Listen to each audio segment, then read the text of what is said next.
there is an opportunity to gain a lot of points for those who attack the course with confidence, while the timid gingerly maneuver their way. This place could be the equalizer that cools off a hot hand, or it could be another track conquered for a fast-growing star. Either way, this ain't no Sunday drive. This is NASCAR, and this is Sonoma on TNT.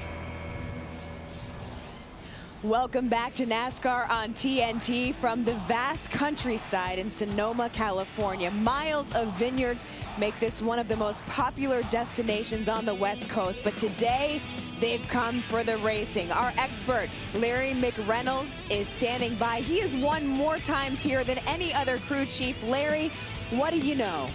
Well, I'm going to look at the trends of the patterns it takes maybe to get to victory lane here. This is the averages of the last 9 June races here at Infineon that the crew chiefs will be looking at. The first caution, average around lap 20, but 4 times before lap 5. The longest green flag run, 34 laps. Promise you we'll see green flag stops. The last caution flag, average lap 95, that's about 15 to go within the last 2 races within 5 laps. The number of cars on the lead lap, average 31 cars, easy to stay on the lead lap, hard to finish in the top 10. Larry Mack, with your expert's opinion, every driver would love the chance to take home a trophy from this racetrack. It is so difficult to tame, so many different turns. Anything can happen. It often comes out at the expense of another driver. Let's go trackside for the remainder of the pre-race ceremonies before we go racing. Race fans, it's time for those most famous words in motorsports. Here to give the command, please welcome our Grand Marshals, San Francisco 49er legend and 3-time Super Bowl champion, Roger Craig. And Northern California Toyota Dealer Association Board President, Henry Hansel. I don't get any cheers. No cheers from me. Ready. Gentlemen, start your engine!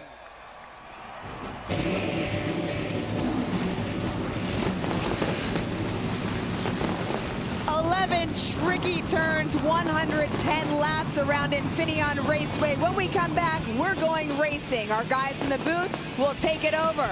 Stay with us on TNT. Road racing has been a part of NASCAR since 1954. This afternoon, 45 miles north of San Francisco in the heart of. We'll have you with us, and certainly happy Father's Day. With Kyle Petty and Wally Dallenbach, I'm Adam Alexander. And if you've seen the practice here at Infineon this weekend, you know Marcus Ambrose has been dominant. Wally, here's a race car driver that's driven all over the world, but he said this is the toughest track he's ever been to. What makes this place so difficult? Well, it's a very busy racetrack, and it's hard to explain. It's like waltzing with an elephant around this place because these cars are big and heavy. They don't do anything that you want to do. And what we'll see here today, you know, we've heard these guys talk about forward bite at places like Pocono and Michigan. I think that's going to be a big issue today. These guys are going to have a hard time getting a hold of the racetrack, as well as brakes. We've seen a lot of guys locking brakes up. So I think today it's just going to be a contact sport, but this is a very physical and it's a tough racetrack to get around. And the other item you better have in your back pocket is a good strategy, because very obviously it comes down to the wire at this place, Kyle. It can come down to strategy, and it comes down to patience from the driver. But you've got to race your race. I think that was one of the keys to Larry in the beginning, in our pre-race. Larry said one of the keys is race your race. And if you start with a strategy, you better stay with that strategy, because when you see guys start changing their strategy, they take themselves out of the race. So there's going to be some different stuff. The guys at the back, the guys at the front. Going to have to see how it sorts out in the end. You ever danced with an elephant, Kyle? At this place, it felt like I was dancing with about 3 elephants, and they were fat elephants, too. Let me say that. All right. It's going to be some fun today. Qualifying here on Friday, the Coors Light, the official beer of NASCAR, is the proud sponsor of the Coors Light Pole Award, given to the fastest qualifier in each NASCAR Sprint Cup race. This week's Coors Light Pole Award winner, Casey Kane, the 17th of his career, and the second time he has won a pole here at Infineon Raceway. He's joined on the front row this afternoon by 4-time champion Jimmy Johnson. Driver 48 has never won on a road course. Row 2, Kurt Busch, always good at these types of venues. Kevin Harvick has a win under his belt at Watkins Glen. He enters the point leader.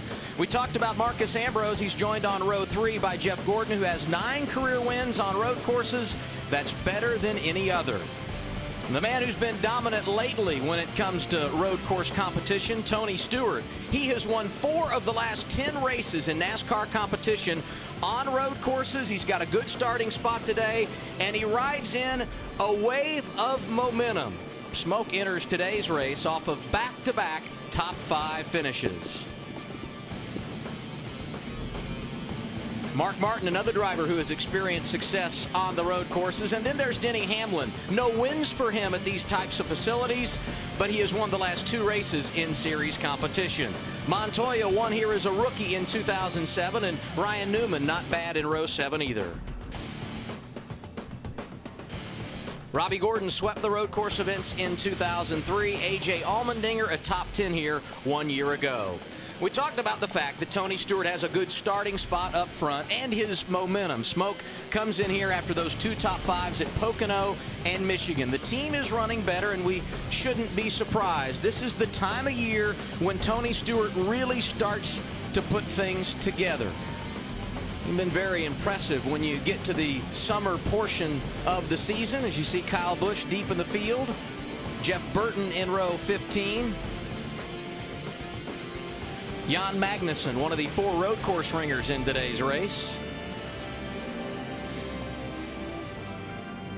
Matt Kenseth and David Rudiman, some ground to break up today. And there's Brad Keselowski, top 5 finish yesterday in nationwide competition.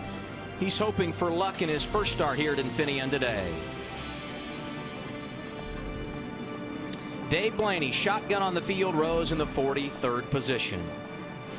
2 races down in our TNT Summer Series, Pocono and Michigan.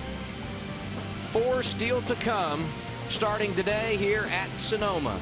Each different when you look at its configuration. Loudon, the flat mile. Daytona, the big super speedway with high speeds and drafting. And then Chicagoland on July 10th, a night race on the 1.5 miles. All of these racetracks have been favorable for Tony Stewart, and we mentioned the momentum he brings in. Now, if you look at a guy that's going to be versatile, Tony Stewart fits that. I mean, we're coming up on a stretch of racetracks that he's very good at. He's great this time of year. This is a really good opportunity for Tony Stewart to knock out some good finishes and get himself solid in the top 12. Yeah, the TNT races seem to fit Tony. When you look at them, there's, you start off with Pocono, which is a strange racetrack, and then you look at these other, and you end up in a road course, then a speedway, and then in Chicago, and the flat mile of New Hampshire. But the thing is, this is where Tony gets it done. This is where his workmanlike ethic and everything he does, it's just, this is the grind of the year. And Tony, when the grind comes, Tony rises to the top. And you start looking at these, Infineon 2, Loudon 2, Daytona 3, Chicago 2. That's the heart and soul of his years. And when you look at the championship, that's when he made the turn. That's when he won the championship. Last year, to stay in the chase and be contention, he made that turn right there. So this is his time of year. If he doesn't perform in this time of the year, then don't look for him towards the end of the year to pick up the pace.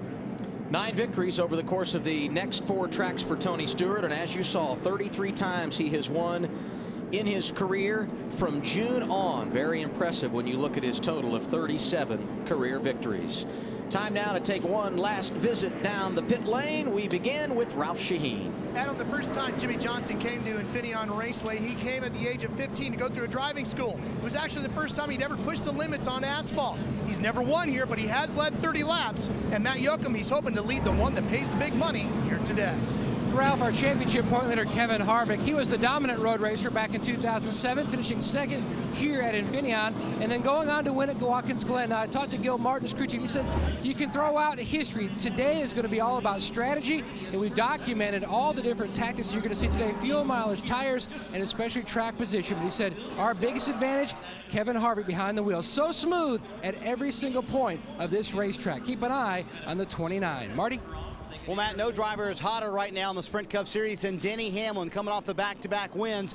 And I talked to him about road course racing. You know, he's very underrated here at these road courses. In 8 starts on road courses, 6 top 10 finishes for Denny Hamlin. But he told me earlier this week they have purposefully de-emphasized the road course races this year because there's not a road course race in the chase, and they're focused on winning the championship. Most of these teams tested 2 or 3 times. These guys tested for 2 hours, 1 day at a road course. Mike Ford told me they don't really know what to expect today, but a top 10 for these guys would equal a win for the number 11 team. Let's go to Phil. Marty, you know, I asked Carl Edwards today if he felt like he really missed something not being here yesterday for practice while he was off winning a nationwide race in Elkhart Lake, Wisconsin. He said, I think it may have been more of an advantage because I got 50 laps of practice in at Elkhart Lake. That's way more laps than I would have got yesterday. I think it may be an advantage for me later today. He will start from the 19th position, Larry.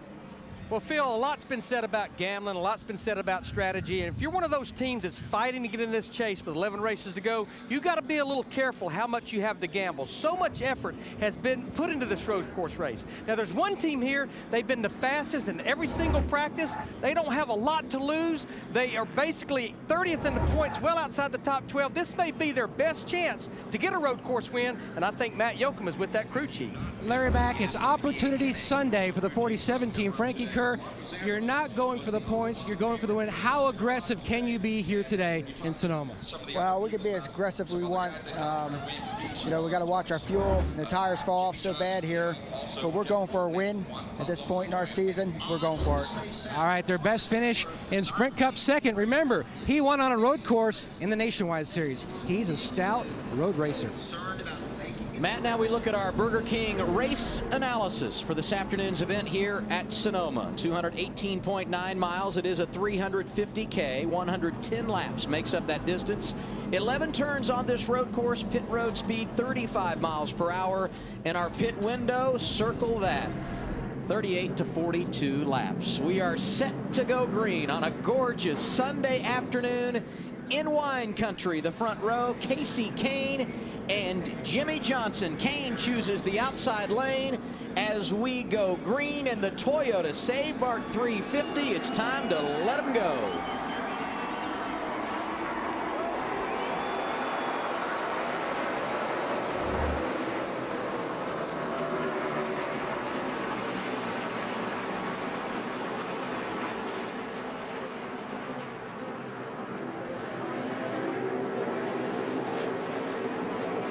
That's about as clean as I've seen a turn one at Sonoma ever on the start of a race. And I'm going to tell you, these guys are respecting each other right here. You see, I mean, most of the time you don't go through there too wide like they went through too wide, but the new tires and all this stuff.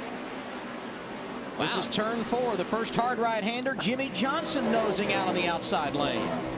But this next right-hander is a tough one. You want to be on the inside. I don't think that's going to work. How about that? That's Kurt Busch on the outside of Casey Kane. And he's able to grab second. And Kurt made a bold move there, but Casey allowed that to happen by backing out on the inside car. If he had forced the issue on the 48 right there, we could have seen the 3 cars in that synchronized spin right there in that corner. That was turn 7, and now these drivers make their way through the S's for the first time. Jimmy Johnson, Kurt Busch, Casey Kane, and Kevin Harvick, the top 4. Yeah, we're going to see some guys fanning out here. This is a great opportunity. This is the best place on the racetrack to pass.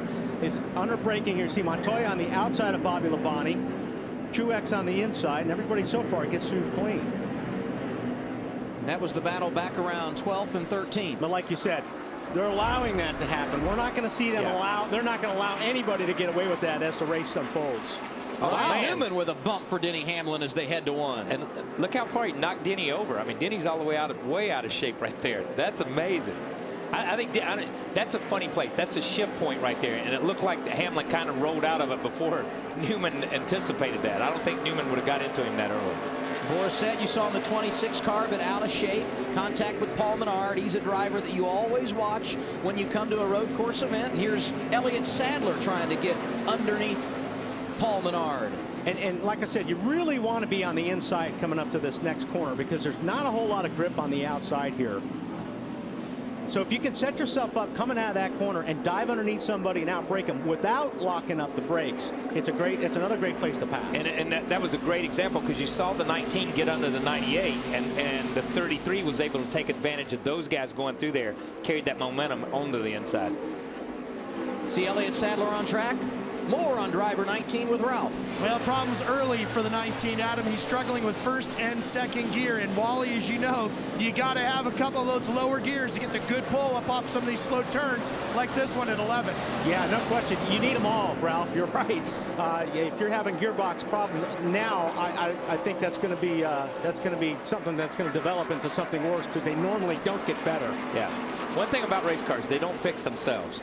You know what I mean? And once you have that, if you've got that stumble at the beginning for a carburetor or for a fuel issue, if you've got that where the clutch isn't working right and you're trying to shift, and one thing about these things with the transmission, when you do have some transmission problems, if these guys would start using the clutch sometimes, it'll cover that a little bit. It's a great shot. Clint Boyer right here. He's taking his hand off the steering wheel yet to shift, so he's going to downshift here. Wow. That thing almost looked like it chattered a little bit in there because you saw the shifter kind of vibrate a little bit. Exactly what it did, Kyle. He got a little wheel hop, and you can see that when the shifter starts bouncing really hard on a downshift, that's that wheel hop. And boy, the wheel hop is tough here. It can really get you in a lot of trouble. All that is normally it's too much rear brake. Focus on the exit. Boyer 22nd to 18th in the first 3 laps of this race, riding behind Mark Martin.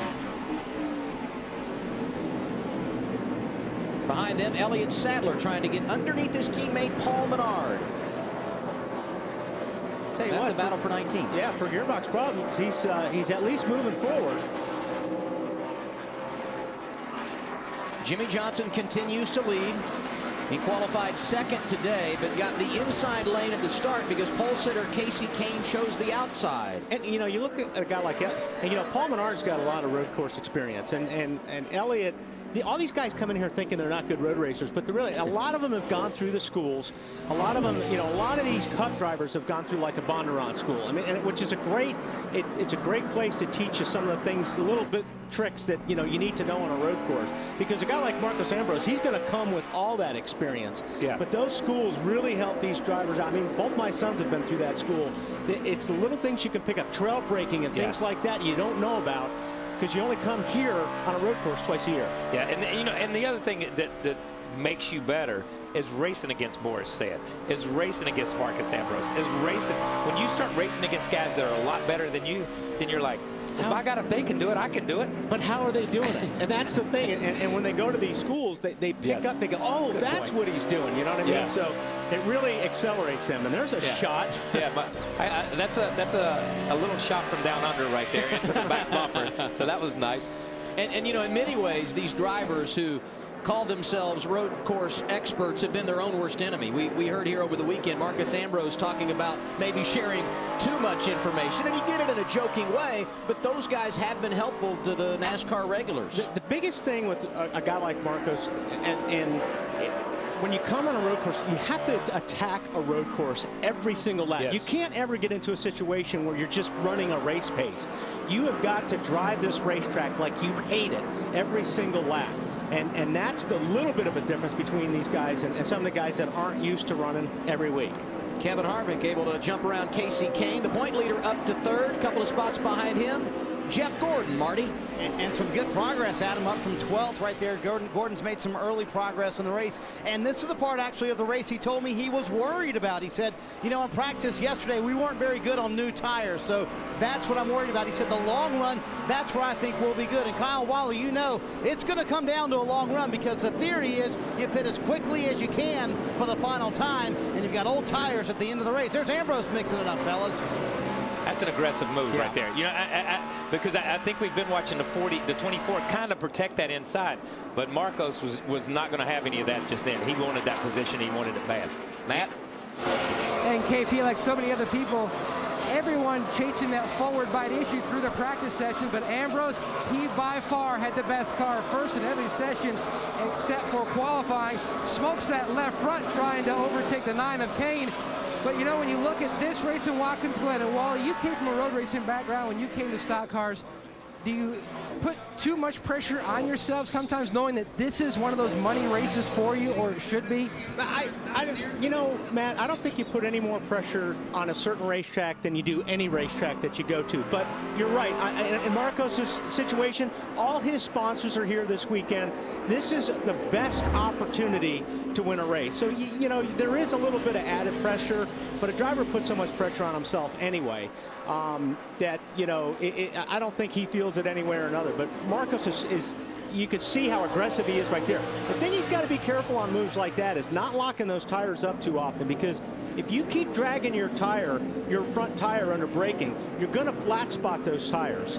And if you flat spot those tires, it's going to hurt the forward bite and the side bite and everything on that race car. So you got to be really careful. 6 laps complete at Sonoma. Casey Kane on the pole, saying hello to his father on Father's Day. He currently rides in the 7th position.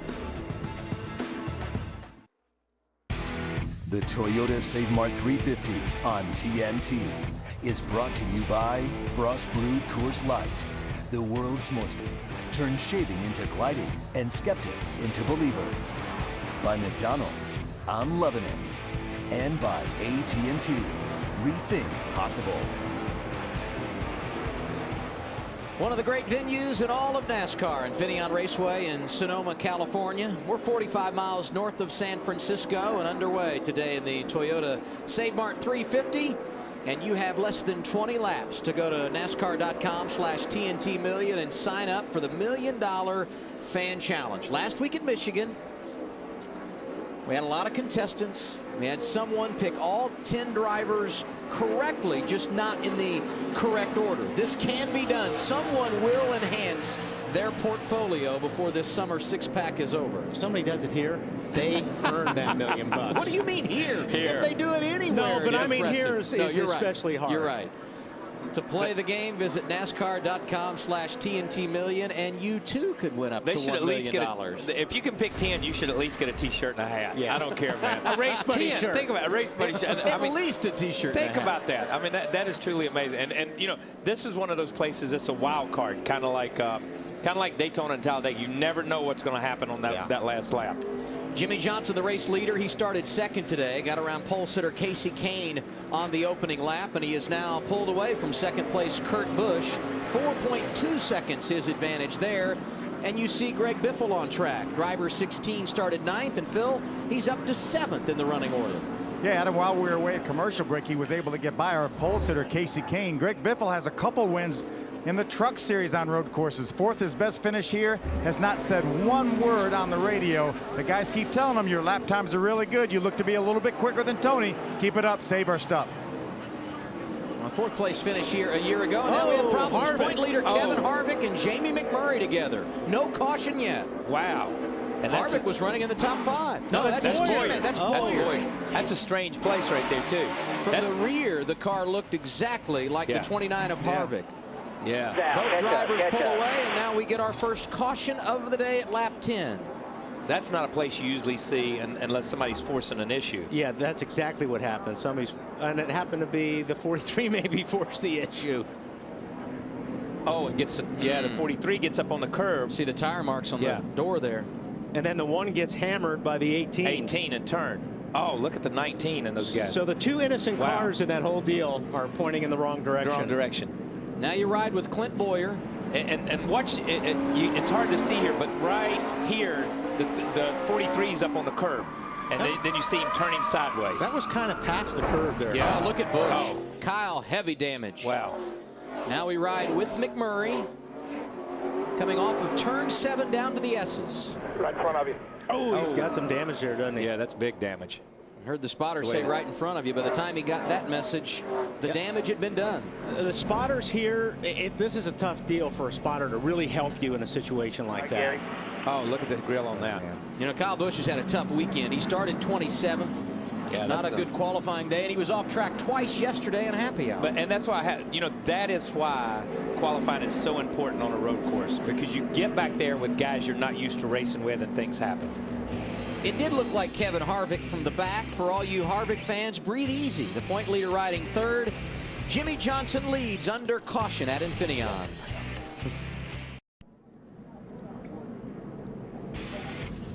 Under caution, 11 laps into the Toyota Save Mart 350 from Infineon Raceway. 4 cars involved: Jamie McMurray, Clint Boyer, A.J. Allmendinger, and Kyle Busch. An early caution means some drivers coming to pit road. The first of those will be Juan Pablo Montoya. Phil? Juan Pablo Montoya said he needs a little bit more grip. said the car is real tight over turn number 4.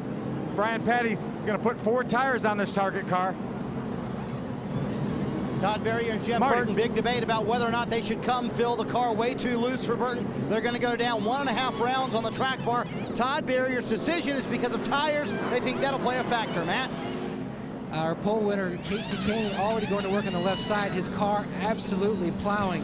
He said his biggest issue is more on the left-handers, air pressure change, also wedge change, and they were also talking about pulling a spring rubber as well to try to help that race car early on.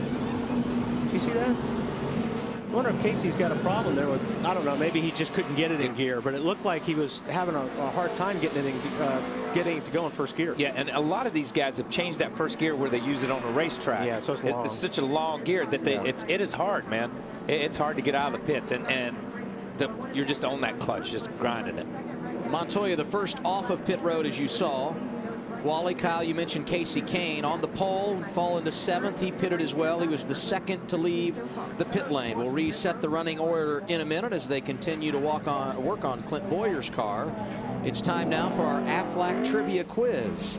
Aflac can help you be covered for the unexpected twists and turns of life. Aflac! Including accidents or illnesses. For the NASCAR road course at Infineon Raceway, how many turns on this racetrack? That's today's Aflac Trivia Quiz. How many turns here at Sonoma? Now, I got to warn you guys. I know. We're going to give the answer later, so just calm down. I know. Be patient, and we'll tell everyone a little later. And if you want to venture a guess at home, begin counting, because count 'em here right now. you go. A lot. And looking at that, I say 26, but some of that's out in the parking lot. You don't like that answer? I like that answer. I like that answer.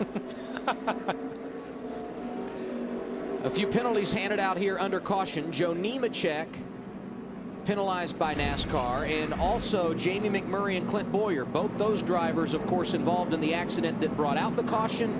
Each were penalized for coming to pit road too soon, and one of those drivers penalized also for getting off the pit lane too quickly. Elliott Sadler, another driver that got a piece of the action a moment ago.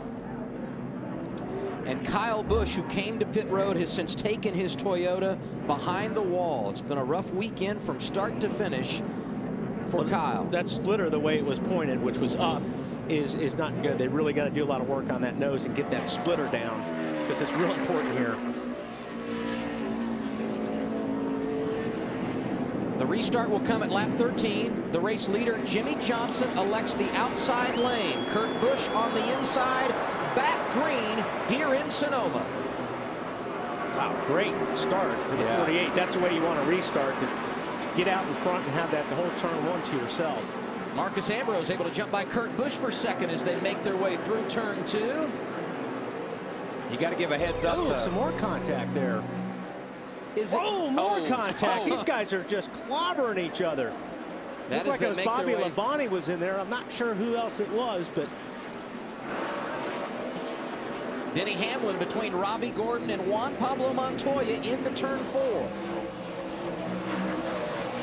it's a free-for-all here on these restarts. Whoa! Jimmy Johnson with a race lead. Marcus Ambrose sticking his nose in the middle of the pile. Yeah, Kyle and I were talking. Kyle, you mentioned it. He may not have any. 47 may not have any fenders by the time he gets to the lead. He is really, really aggressive right now. You talk about how much you want to protect these fenders, and we've already seen that one of Marcus's, the right front or the left front, when we saw it on an earlier shot, is already caved in a little bit. He's being incredibly aggressive, but on new tires, which these guys are not, you know what I mean? But he's picked up a couple of positions on cold tires, and I guess he feels that's what he's got to do right now. This will complete lap 15 of the 110 that make up today's race. And we talk about the last 15 and how aggressive drivers get. The first 15 today have been no Sunday afternoon drive. But like I said, you have to run this racetrack every single lap that way.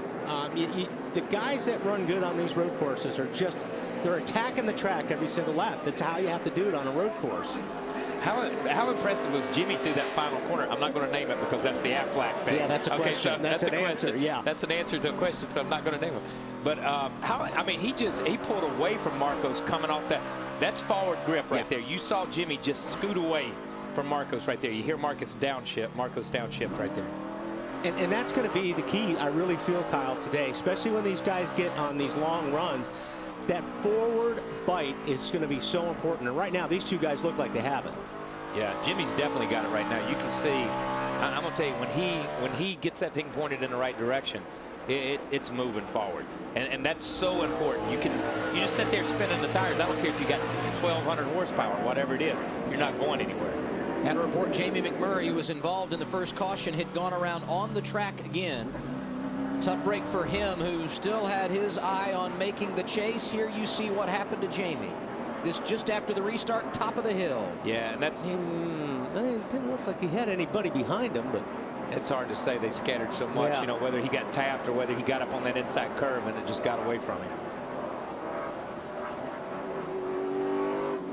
Kyle Busch. He got hit. Yeah, he definitely got. When you hear the R's go up like that, that means somebody's jacking you up off the racetrack.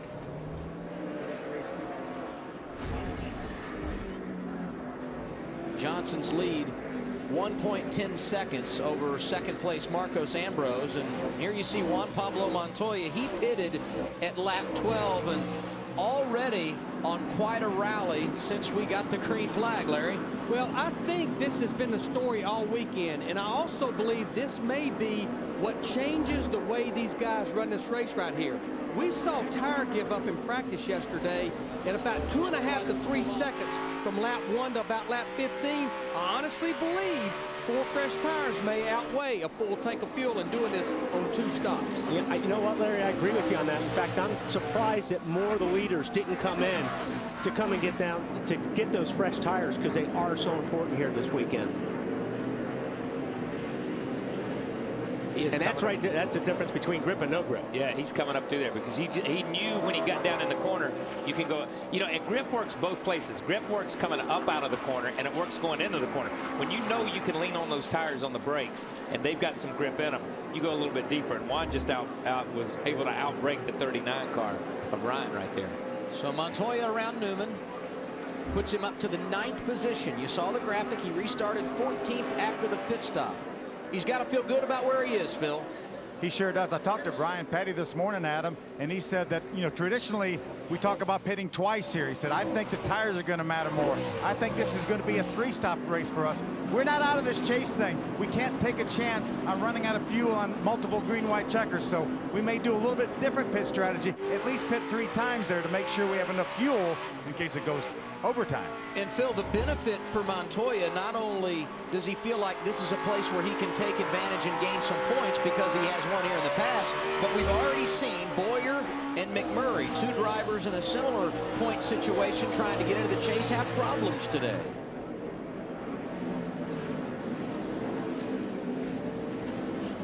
It's Greg Biffle just in front of Montoya. And here comes Denny Hamlin into turn 11, the driver that has won the last 2 weeks. Scott Speed Kenseth in front of him. Wow. A lot of actually, you know what? That may have been when I was said earlier when the 71 was bouncing off of somebody. It may have been the 11 in there. Could be. Look how high that valence is on the left front. Yeah, that's going to make the car push. It's not going to. It's going to stop the car from turning. So he's gonna have a lot of problems here, especially as the tires go off. It's just going to get worse and worse. Denny Hamlin right now 19th in the running order. It's Jimmy Johnson who continues to lead here at Sonoma. Jimmy Johnson took the lead at lap 1. He has been the dominant car ever since we put the green flag in the air. He's led every lap. His advantage right now, 2.8 seconds over second place, Marcos Ambrose. Now time to answer our Aflac Trivia quiz. For NASCAR's road race today here at Infineon Raceway, how many turns are there? 11. You say that with no hesitation. Unless you... 11, is that the answer? What's the answer? It is 11. 11. It's official 11. Oh, now. there it is. There it is. 12 if you win, because you get to turn one more time in the victory lane. Oh, boy. Will you slap him? Give me, put the Not asterisk doing it on good. It doesn't help. Trust me.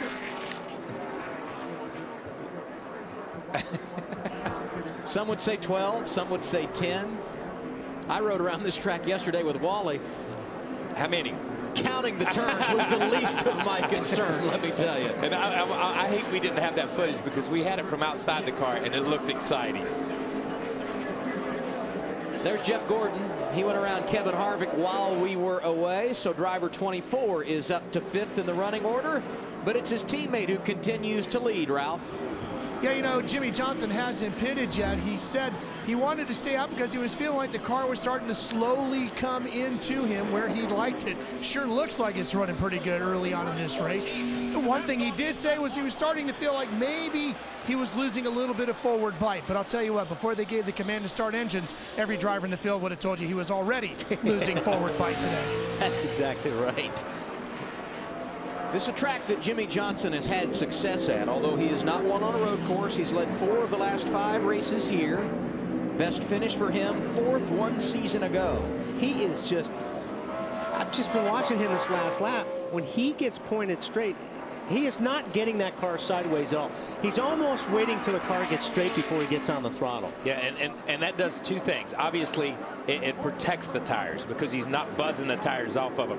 And you see these guys just drive a little all over everywhere, but he does. And it's like he's rolling through the center. We talk about rolling through the center on ovals, but he's rolling the car through the S's, rolling the car through the middle of turn 11 down here, and it looks great.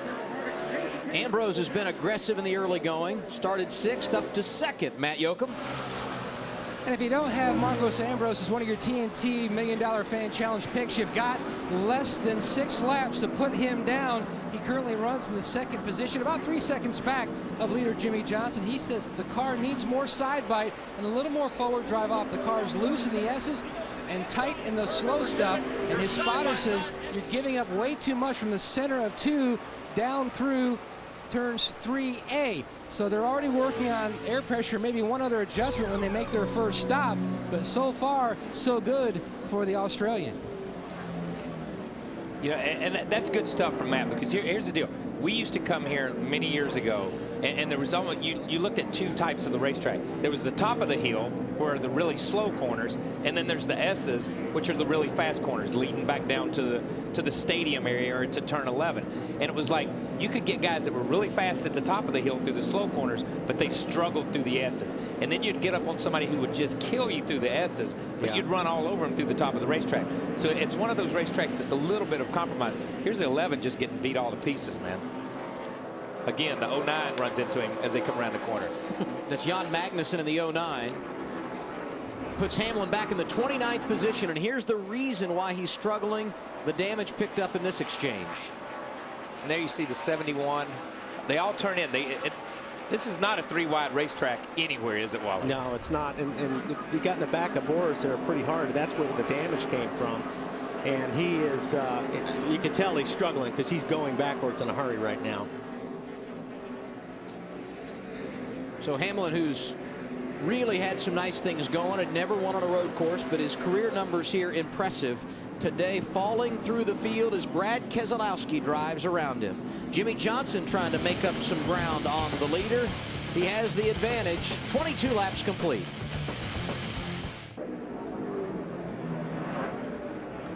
The NASCAR Sprint Cup Series rolling through wine country. Jimmy Johnson, the California kid, the only leader in today's race. And it is time to log on to NASCAR.com/TNT Million. Just a couple of laps left to go in and make or change your picks, and you could win up to $1 million. We told you earlier at Michigan 1 week ago, we had a contestant who picked all 10 of the top drivers right, just not in the correct order.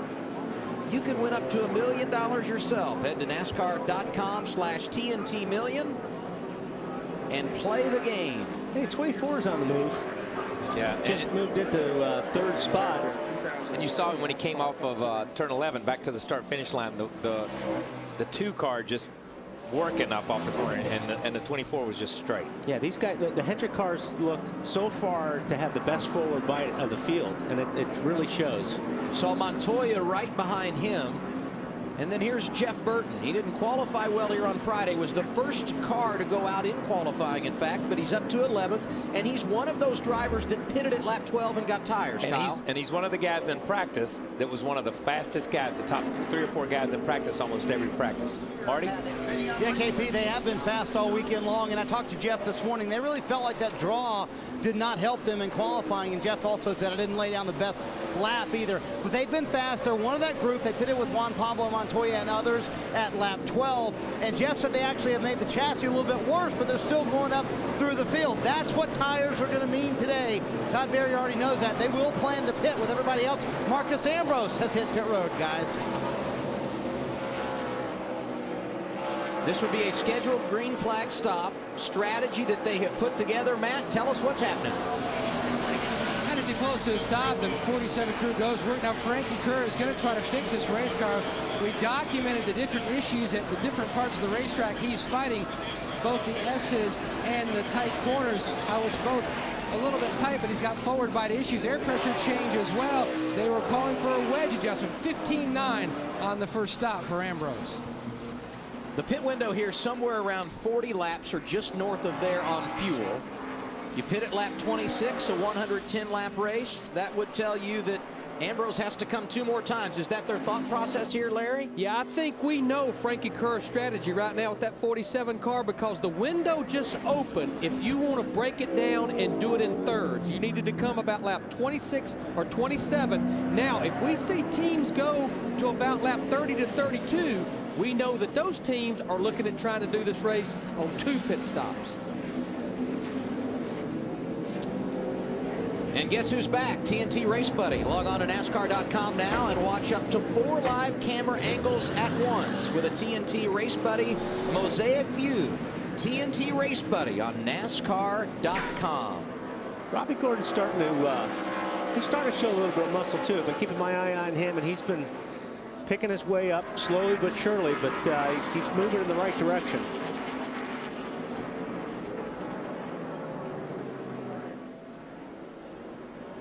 Haven't talked a lot today about Kurt Busch. Had a good starting position and has stayed right there in the top 5. And another driver that has looked solid in recent weeks at the track. Let's hear what he had to say a moment ago on the radio. I've got nowhere near the braking or turning ability. 24 down there in turn 11. That's ridiculous. So it's obviously, it's just a grip issue. I mean, and that's like I said at the top show, these guys are going to be fighting this a lot today. This time. Is, you know, and like Larry said, I think you're going to see guys coming in earlier just because of the tires more than anything else. Now watch the 2. This is interesting on this pit road. This is not pit road speed limit right here. So you dive off into pit road. Here's where the speed limit picks up. So you can dive off into turn 11 there, just like you're racing. You just move over on the pit road. It's hard when you get around there because it's a dirty part of it. Pit road is dirty down there, but you can't make time there. Send it down to Marty Snyder. And obviously that radio transmission just after the 24 went past him. The car very loose for Kurt. That is the problem. Off left and right-handers, they make the wedge adjustment, trying to tighten this thing up just a little bit, and 4 fresh tires. Ralph? The 26 of Boris Said making a pit stop. This would be around lap number 30. He told me earlier today, I just want to stay close to this thing, be in position, keep the car clean. He's taking 4 tires and fuel, trying to keep that car as clean as he can to stay in the hunt later on today to see if maybe he can't pick up a win here at Infineon, Adam. More than half of Boris Said's starts in his Sprint Cup Series career have been on road courses, so this has been the predominant way he has gained experience, although he did drive this race car 4 races early in the season. David Stremme took over, but an opportunity for them to gain some ground in the points at a road course means Boris Said is back behind the wheel. You know, Wally and I talked about the 48 coming up off turn 11. Obviously, we're sitting in the booth and you can see how smooth the 48 is through 11 and how he accelerates. Obviously, the 24's got some of the same magic because you heard Kurt Busch complain about it. Right. We're nowhere near rolling through the center braking or accelerating up off the corner. And the accelerating up off the corner is where these guys have it right now. Lap 28 for Kurt Busch and Boris Said. You saw their pit stops a moment ago. Martin Truex Jr. has spent a good portion of this day inside the top 10. He will come to pit road at lap 29. Matt? Always good at Watkins Glen, but he just seems to have struggled in the past here at Infineon, but having a strong weekend overall and a good run today. The biggest issue for Martin, absolutely no forward drive off. Pat Trice is going to try to fix that, dropping the air pressure in both rear tires on this 56, topping him off, and he is away. Great stop by the 56 guys. Paul Menard also on that same cycle. He came to pit road at lap 29. So we're starting to get a little bit of an idea of what people are thinking in regard to strategy. And here's my question to the driver. How much did you want to know what the plan was? Or did you just want to go out and drive the race car? Yeah, I think as a driver, you just want to drive the race car. I mean, we're not really good at strategies. You know, that's one thing. We just wait for the crew chief to tell us when to come in. I mean, and obviously they're basing a lot of that decision on how the car is driving and what we need for the race car. But you don't ever go in. A driver never goes into a race thinking strategy. Yeah, and this is tough when you're doing this, because I'm looking at over here. Ambrose pitted. Ambrose is running almost 2.5 seconds faster than the 48 car is running right now. So while the 48 stays out to stay on his strategy, which is one of Larry's keys to the race, is pick your strategy and stick with it. So when they cycle through, don't be surprised if the 47 is in front of the 48.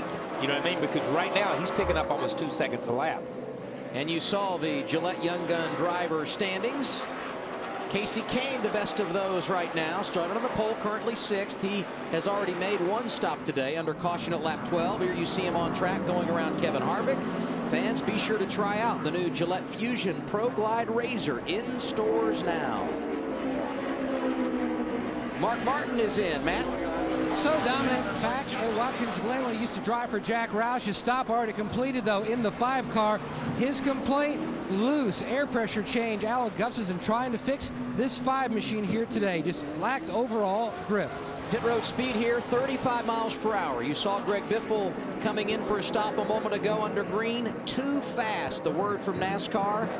Greg Biffle penalized. He will lose a great deal of track position. He spent most of the day inside the top 10. More with Phil. Adam, Greg Biffle was complaining about a lack of overall grip.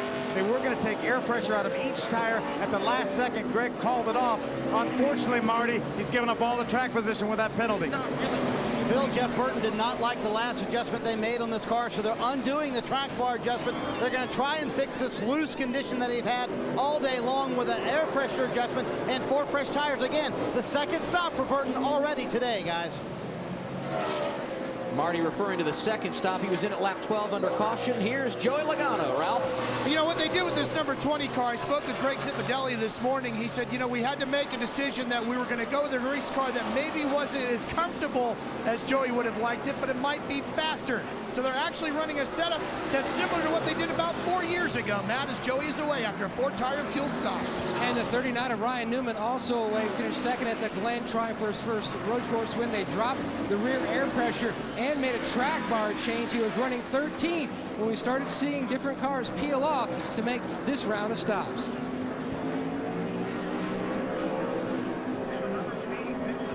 And another driver has been penalized for speeding on pit road, too fast exiting for the 71 of former series champion Bobby Labonte.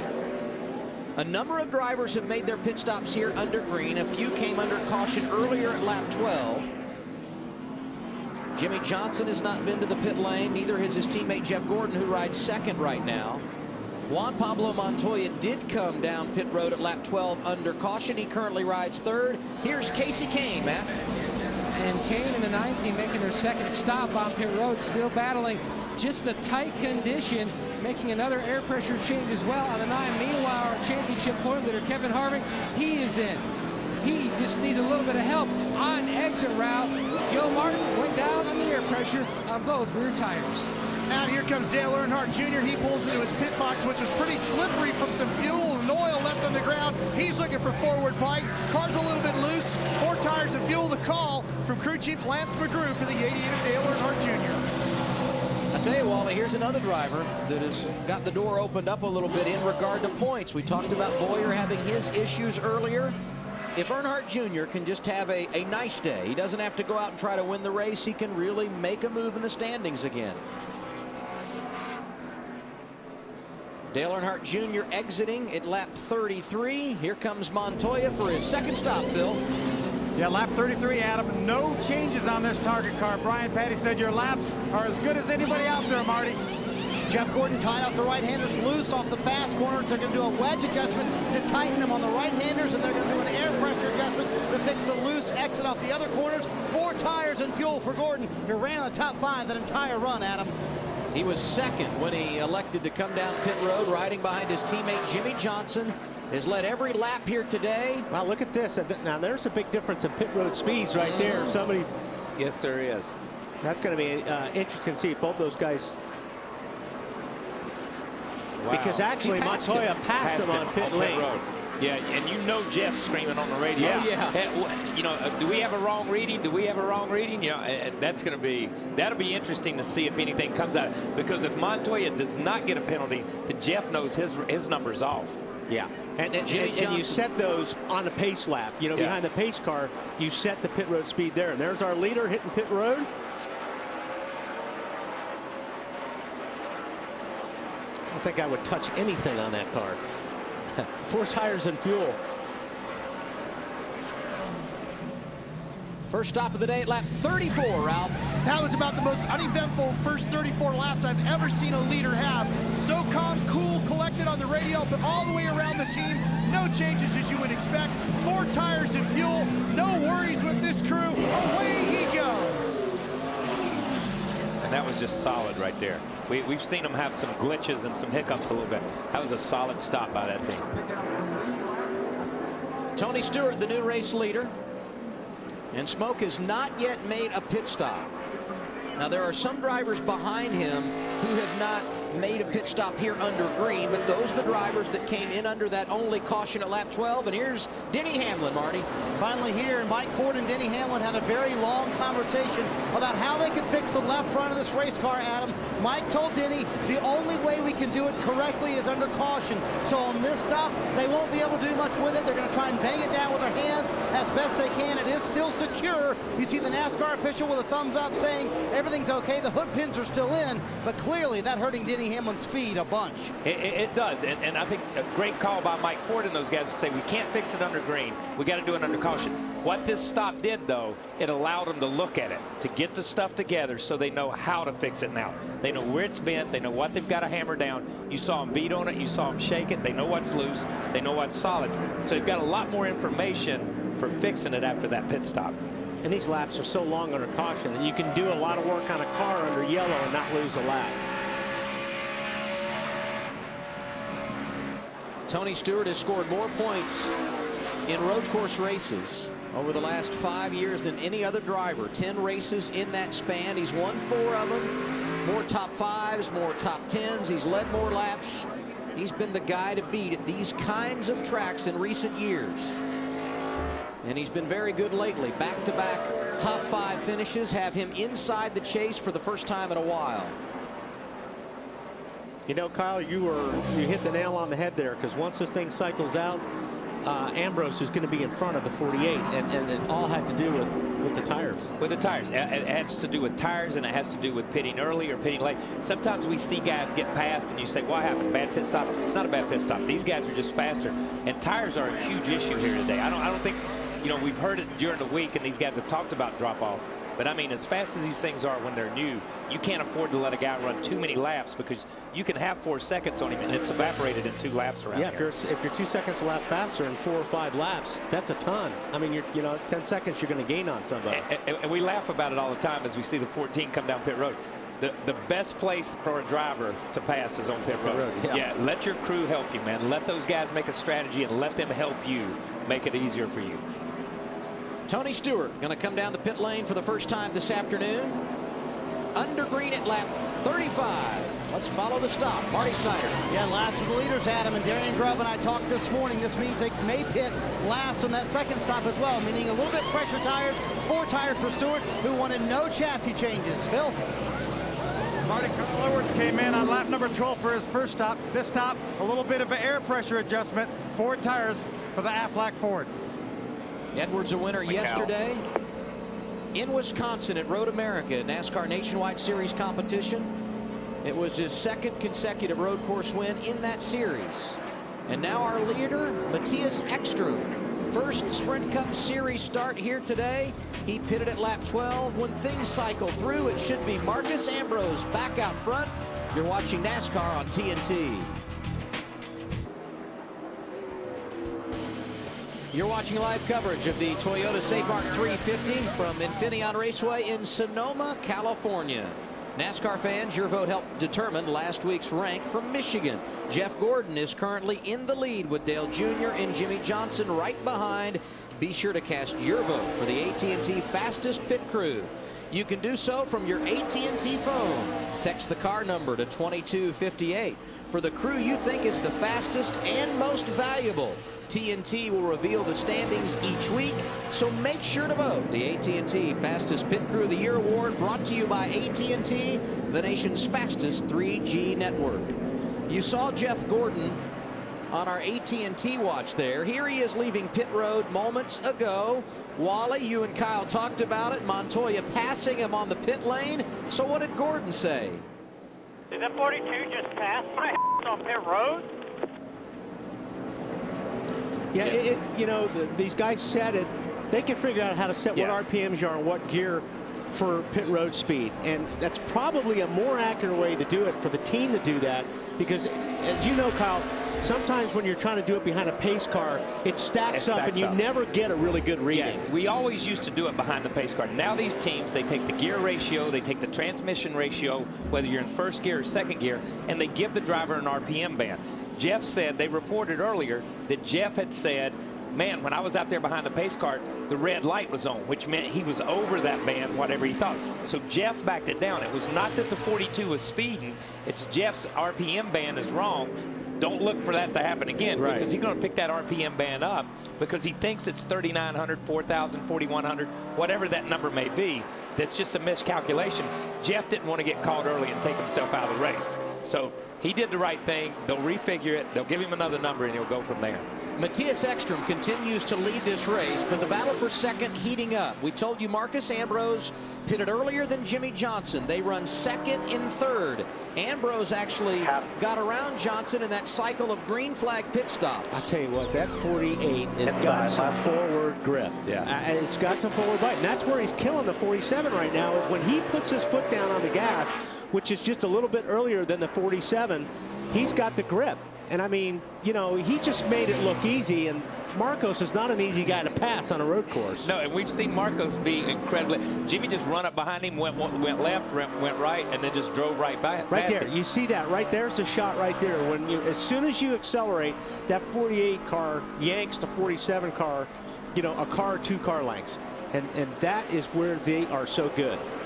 Marcus Ambrose made his green flag pit stop at lap 26. Johnson came in at lap 34, so his tires are a bit fresher. Matthias Ekstrom continues to lead the field in Northern California. The Toyota Mart 350 on TNT is brought to you by AT&T. Rethink possible. By Progressive, making it easier to buy car insurance. By the Home Depot, more saving, more doing. That's the power of the Home Depot. By Dish Network, why would you ever pay more? By Coca-Cola, open a Coke and enjoy the race. Open happiness. And by Sprint, proud sponsor of the NASCAR Sprint Cup Series. We have a good news, bad news situation in Sonoma, California. The good news for Jimmy Johnson, who leads. The bad news for Denny Hamlin. That's some driving right there. They'll clear by 10. He's got to be driving out the driver's window. Yeah, okay. Here's what happens here, and we'll look. Obviously, when he came down pit road, he's doing. I can't believe he's keeping this thing on the racetrack right now. Maybe his spotter's talking him around, but he's doing a great job. And he's still carrying some speed, man. But let's go back to the pit stop here. If you see the pit stop, he comes down pit road, and when the NASCAR official reaches up under that, I want you to see the NASCAR official when he walks over to the grill, or to the hood. He'll walk over and he'll flop it. Watch how much it moves up and down when he walks over and he grabs the hood. They go to the other side. The NASCAR official's right here. He'll walk in. You see him push it down. Watch him lift it up. Look how much that moved up and down. It got so much air up under it that it sheared those hood pins. There's nothing he could do about it. The official checked it. It was right. But you carry so much speed around this place that this is what happens because you couldn't fix it under green. Now they've got to come back in under green. Hood's wiped out. They can't get the hinges down. Look at them shearing them. They've got bolt cutters cutting the hood hinges right here just to get it to drop back down. And once you lose one pin, once you lose one, you lose them all. They're going to shear eventually. Yeah. It's just the force of that much air at 120, at 140, just getting up under there. It just balloons it up like a tarp. Hamlin started 11th today, and there was optimism in that camp. Didn't work out for him. He's outside the top 30, and the problems continue. The new race leader, as we told you when we returned from break, Jimmy Johnson, got around Matthias Ekstrom, as did Marcus Ambrose. They run 1-2. Now, look at this is an interesting shot. If you look at the seat here, these guys really do a good job on their seats to try to keep them in the cars. And that's Casey. And then you look at Robbie's seat. Robbie's got his seat cut out way more over here where his elbows can swing a lot more. And I looked at a lot of seats this morning, and Robbie's seat was the most cut out seat I've seen in anybody in that garage area. And I think that's, just gives him a lot more area to swing his elbows and stuff. And it looked like he's passing the 14 there to the inside. What you saw at the window, you saw him giving a little wave as he goes by him. But when you look at it, Robbie's got an old school seat. It almost looks like what we used to run, what guys used to run. And then you look at the feet, really different. Robbie's feet are way high on the pedals. And I can see that on the brake pedal because the strongest part of your foot is down lower, and you want a lot of pressure on the brake. But it's just interesting. If you look at Casey's feet, his feet are lower on the pedals, and it's so incredible to watch these guys, how they work the pedals differently. The bad news continues for Denny Hamlin. He was too fast exiting when he made his pit stop a moment ago. Robbie just clobbers the pedals. Yeah, he does. You know what I mean? And now here's Casey Kane. See how his feet are lower? But it's just a lot slower movement. It's just two totally different. They're still going at exactly the same speed. Yeah, they just get there two different. And you look at Casey. Watch Casey on the brake pedal, the one on the left. That's just his brake pedal. When he pushes it, there he is hard on the brakes, and you see him blip it with his right foot. But look, he trails off pretty good. Robbie's really on it hard and off it hard, both of them. Yeah. You see Casey reach over for the clutch there a minute. That was pretty amazing. That was on an upshift, but that was pretty amazing. You don't see that a lot. And that T-bar on the top right there, that's if the throttle sticks. And if the throttle sticks, you're supposed to be able to reach up there with your toe and pull the pedal up. I'm usually reaching for the kill switch when it happens. But that's why that's there on that pedal.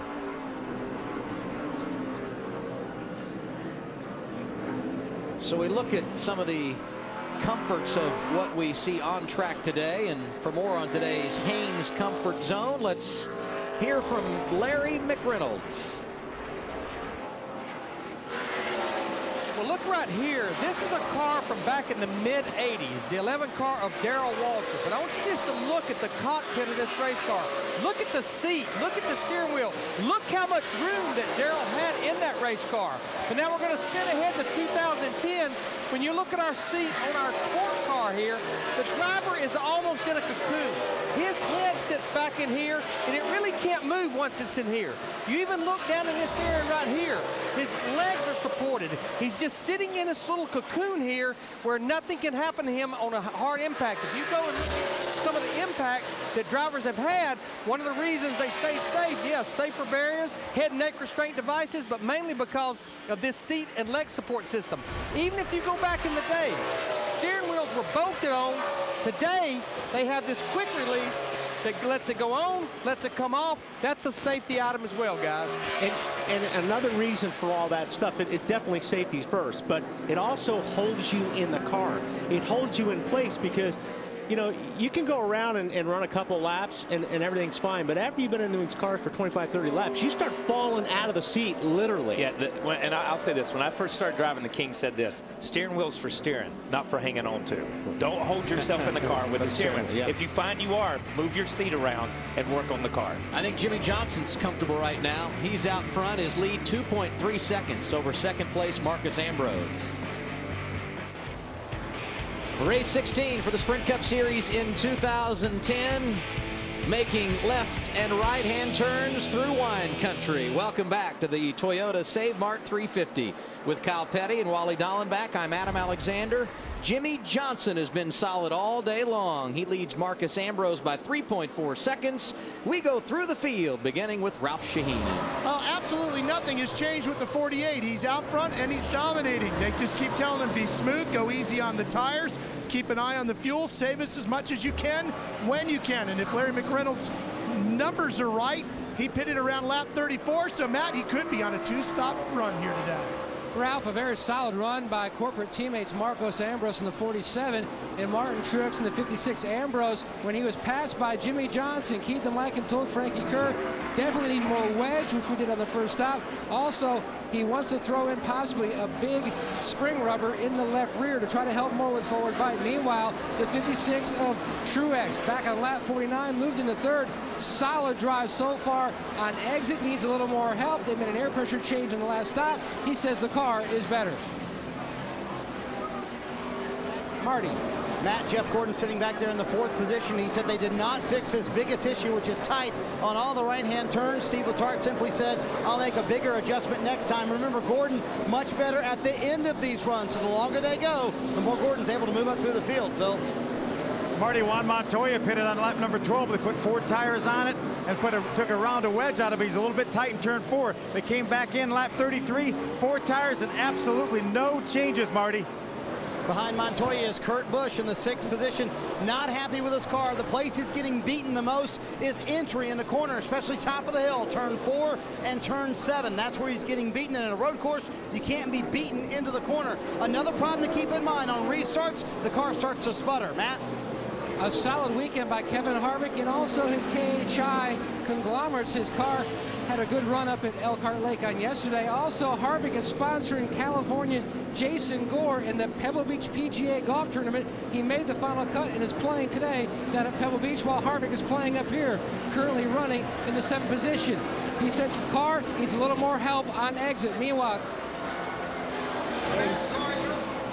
well, Matt, you can see why Jeff Burton has 2 top 10s in his last 4 Infineon races. Another solid day. They're hanging in there. The car is very good. Burton said on the last stop they really didn't help the balance. He wants a bigger swing at the chassis this next time. His problem, loose right there on the exit of a corner. That's the biggest problem for that 31. Ralph? Well, Marty, everything's going pretty good for Boris Said right now, too. He's on the pace of what he wants to do. The car is working the way he likes it.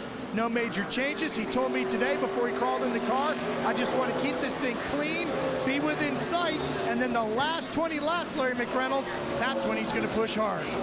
Right behind Boris Said is Ryan Newman in that 39 car. Started in the 13th position, sitting there in 11th. Ryan, of course, needs a great run. He's one of those guys we talked about in the countdown to the green, just outside the top 12. But behind him, Robbie Gordon in that 7 car. Robbie started in the 16th position. I know Robbie wants to win this race, but Robbie needs a top 15 run. Remember, comes in here just inside the top 35 in owner points. And back to Marcos Ambrose, who's running in second right now. I think he might be on pit road right now. He's on the 3-stop strategy, Matt. absolutely, his guys are up on the wall waiting for Marcos to make his way down to his pit box down a very long pit road, the longest one we got here in NASCAR. Comes to a stop. We told you, keep an eye on the wedge adjustment. You can see the wrench going in the back window, handoff going to the second can. The adjustment completed, air pressure change as well for the 47. Very good race car, just trying to make it better. A little bit of a hiccup there. Finally, he is away. 17.5 seconds on the stopwatch for Marcus Ambrose in regard to that pit stop. He was running second when he came in. Everyone chasing Jimmy Johnson. He leads with 52 complete.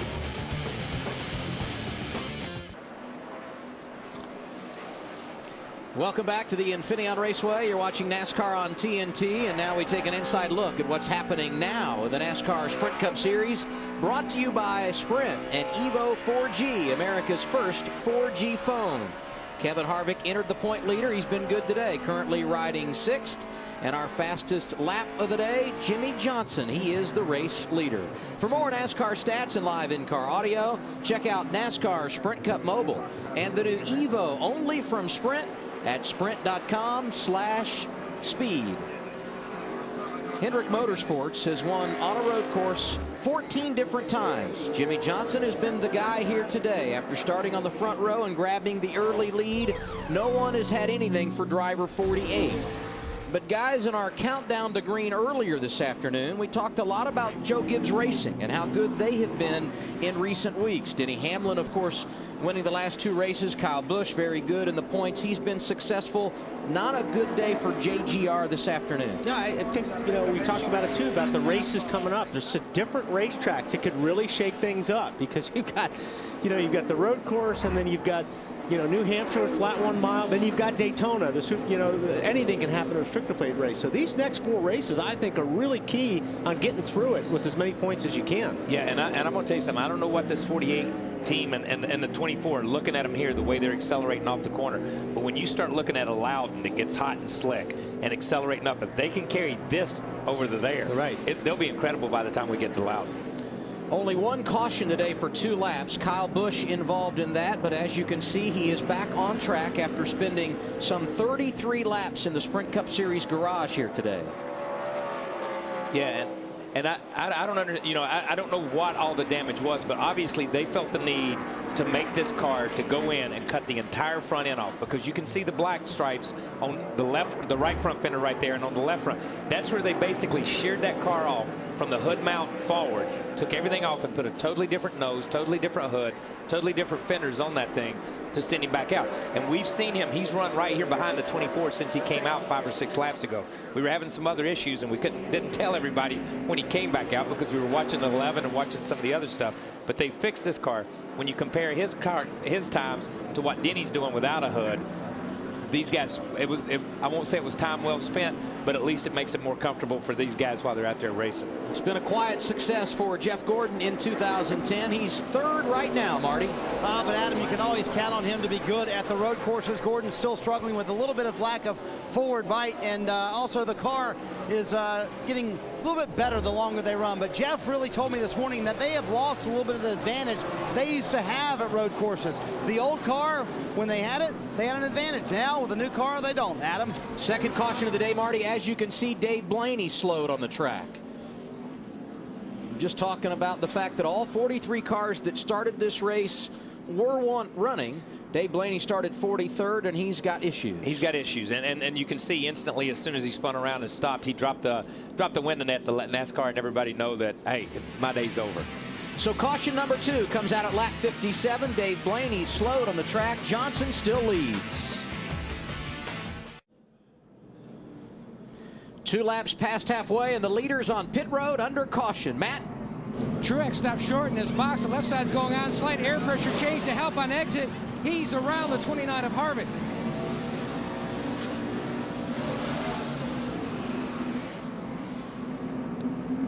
See, Jimmy Johnson had made his pit stop and appeared to be the first to leave pit road. Johnson had a 13-second lead prior to the caution coming out, and we watched the race off the pit lane, much like the rest of the day. No contest for Jimmy Johnson. Jeff Gordon, the 3rd off of pit road. Back downstairs.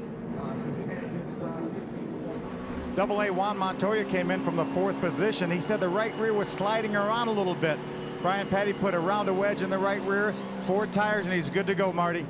Oh, such a tough call for these crew chiefs, Phil. Steve Letarte finally made the call last second for Jeff Gordon to come down pit road. The car way too loose. They put 2 rounds in the left rear wedge, trying to make that car tighten for Jeff Gordon, and 4 fresh tires, Ralph.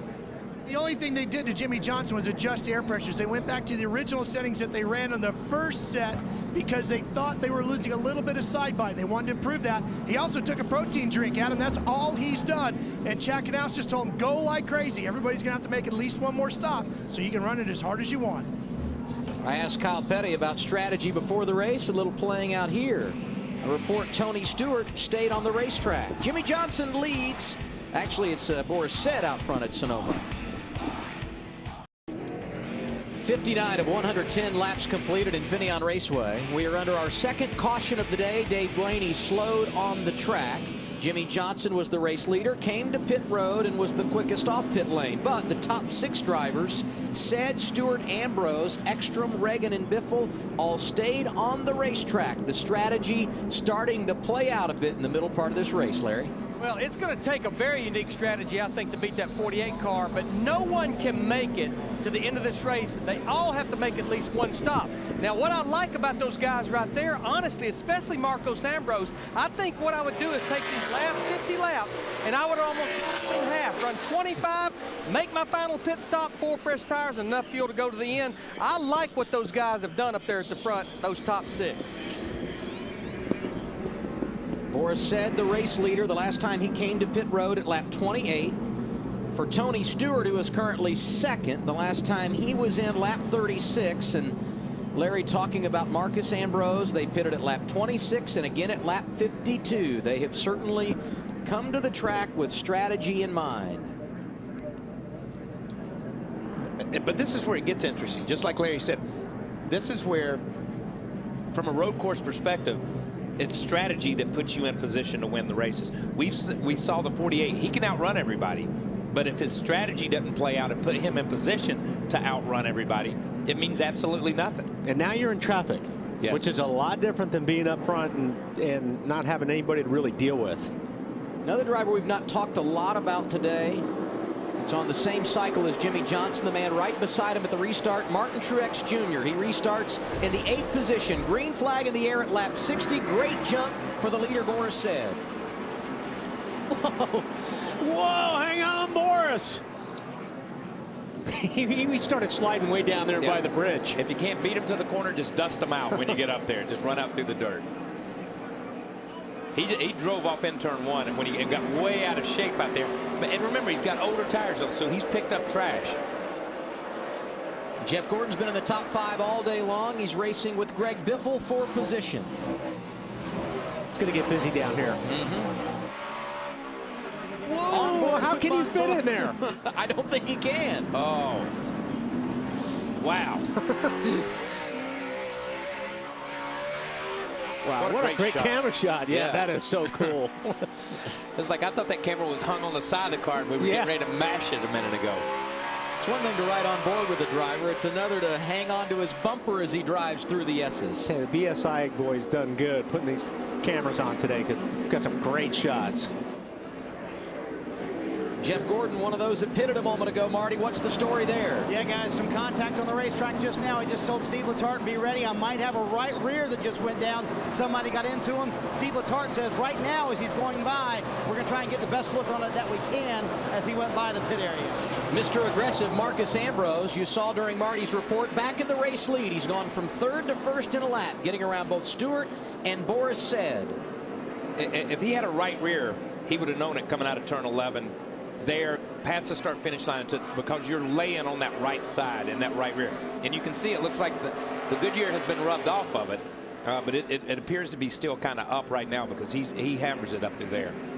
Give a call to David Reagan, racing with Jimmy Johnson on track for the 4th position. He started outside the top 40 after wrecking here in qualifying on Friday, and he gets turned around here. Matthias Ekstrom gets him. As of now, we stay green.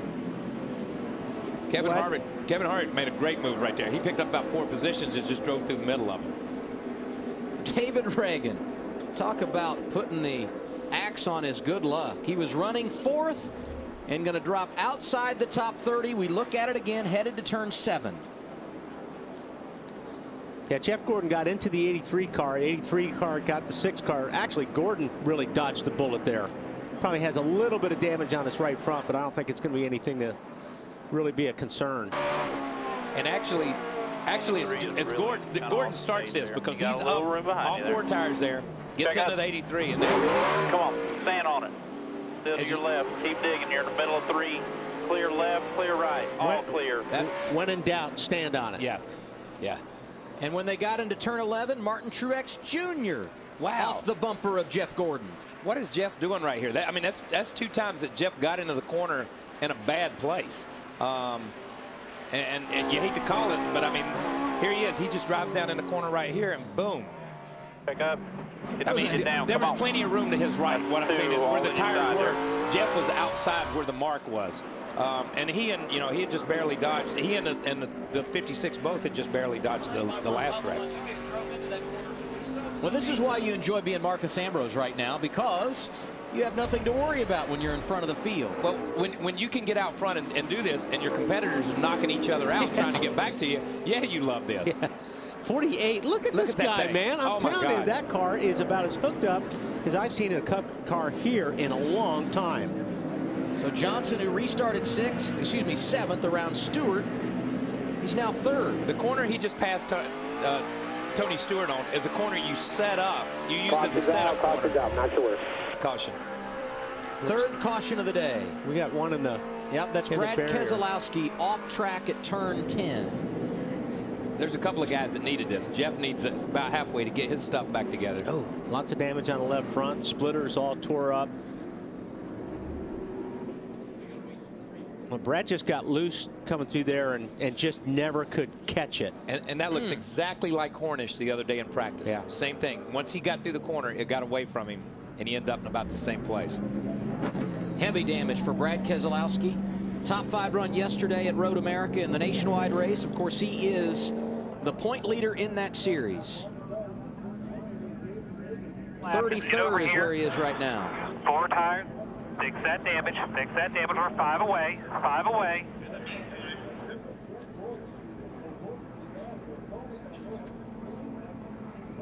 You can see how it's caved in on the top. It's where you get up under the tires. You know what I mean? Which is. Remember the splitters, that's the big thing right there. All that other stuff is one thing, but that splitter sticking up there in the left front. The splitter is a piece, that you just give up all your downforce. Yeah. You know, used to with the Cup cars, everybody was worried about your fenders being out, your fenders being for the downforce. Now all that downforce is right there. Brad Keselowski on pit road, a victim of the road course at Sonoma. Marcus Ambrose, your race leader.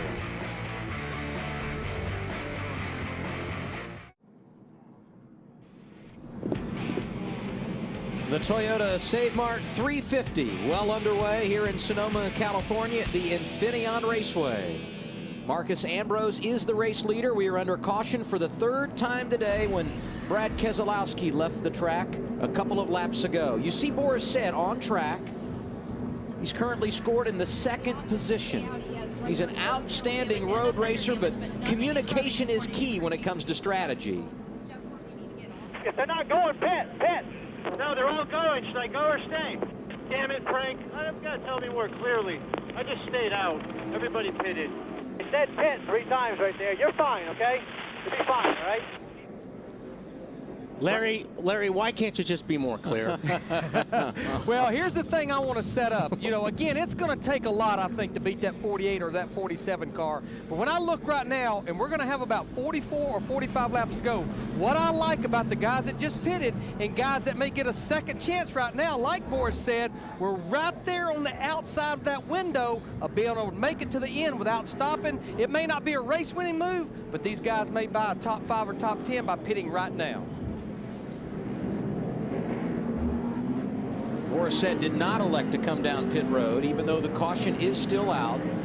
Some of the drivers who did come under caution at lap 64, Greg Biffle, Martin Truex Jr., Dale Earnhardt Jr., David Reagan, Scott Speed, Paul Menard, a few of those that took advantage of this caution flag. Marcus Ambrose, your leader at Sonoma.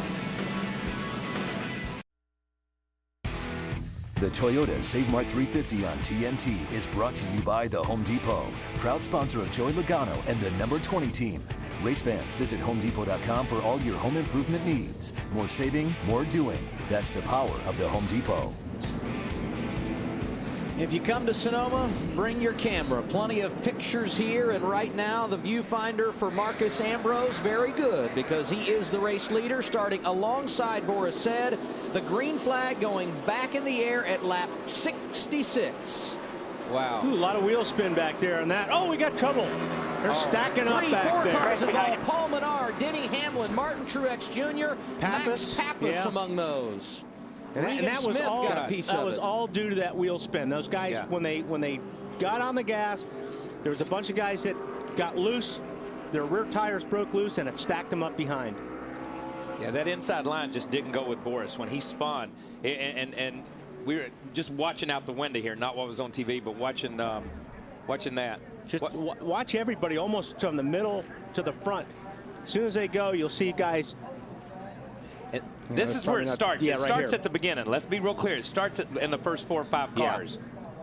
But these are the guys that look at them back here. Man, some of those guys just barreled in there. Yeah, they were going, man. You know, Truex had been good all day long. He had been penalized because when he pitted, a tire got away. He had to start at the tail end of the longest line, and here you see the results. Wow. Checking up. So we go from our 4th caution to a red flag at Sonoma. That bumper camera, is that one? He just said I got killed from behind. I think that was one. These guys, that's at the front of the pack, and that just, it's the accordion effect that everybody talks about. You see it on the highway, you see it at stop signs, you see it at stop lights, man. You see it everywhere. This is why I feel Truex had a great day running, and then got spun and got put in that position. Most drivers have driven away. Martin Truex Jr. has climbed from his car. Safety workers at the machine of Sam Hornish Jr. back in a moment. NASCAR on TNT, happy to be bringing you live coverage of the Toyota Save Mart 350 from Infineon Raceway. We had just cleaned up our 3rd caution of the day. The restart has left a big-time bunch of debris on the front straightaway. Martin Truex Jr.'s car still sitting idle. And as we sit here under the red flag, we take you to today's Verizon Race Summary. 6 leaders today.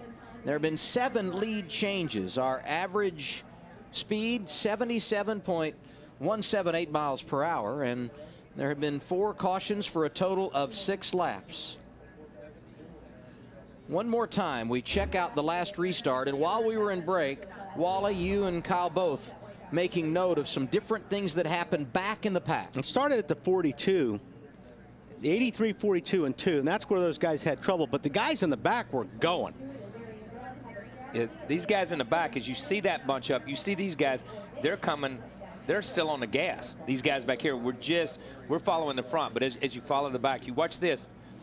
Right as we come around the corner here, if you look at the 42 of Juan, the 83, and the 2 of Kyle or Kurt Busch. Watch those 3 cars kind of bounce off each other way back here. This is right back here at the turn. Watch the 42 accelerate into the back of the 83.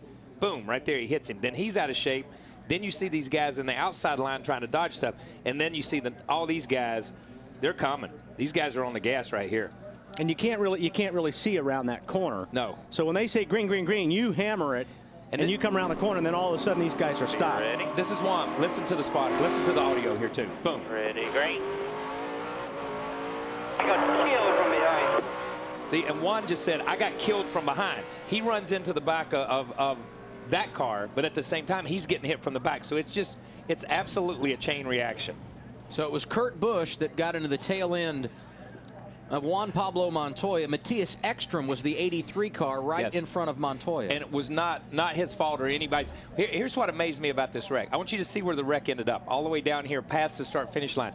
It started down here. Remember, these guys are only in 1st and 2nd gear. That's how much speed they carry on a restart, that they carried these cars all the way down almost the full length of the straightaway, just running into each other. So as we clean it up, Marcus Ambrose is the leader. They got to be happy in his camp, Matt.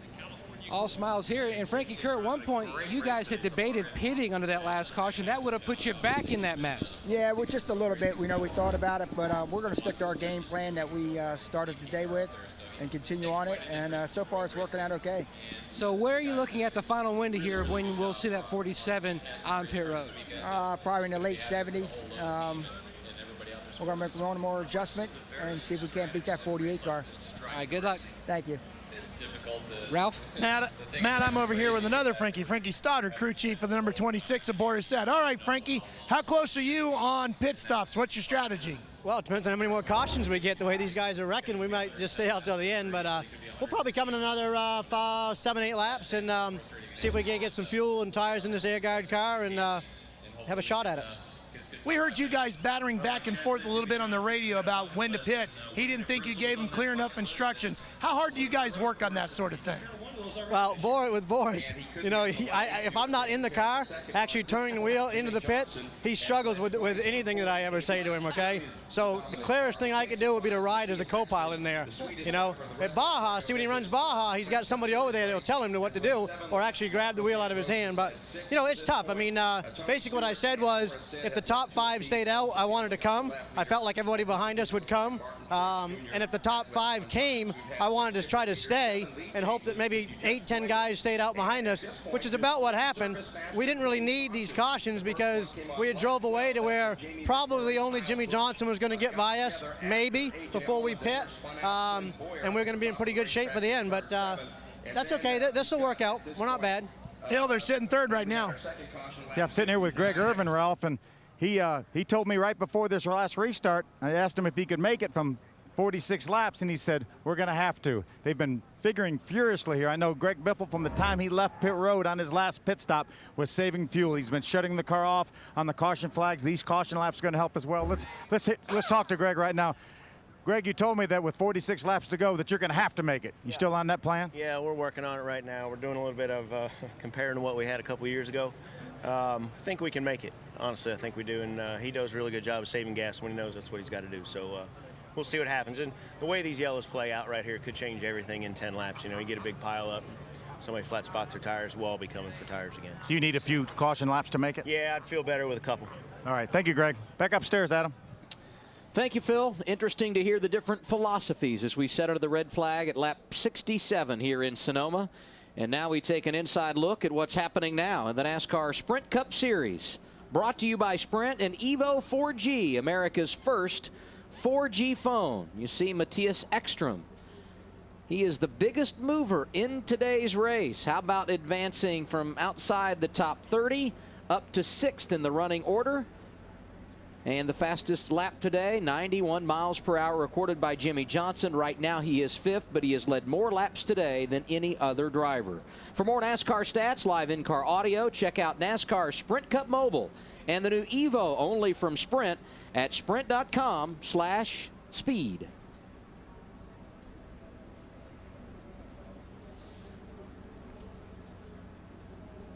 So we saw Jimmy Johnson on track. He's been the car to beat today, Ralph. Boy, has he, Adam. And here now with Chad Knaus, his crew chief. Chad, you guys have had an unbelievably smooth day so far. Are you right on pace? Is there anything going wrong with your strategy at this point? Not yet. I hope you didn't jinx me.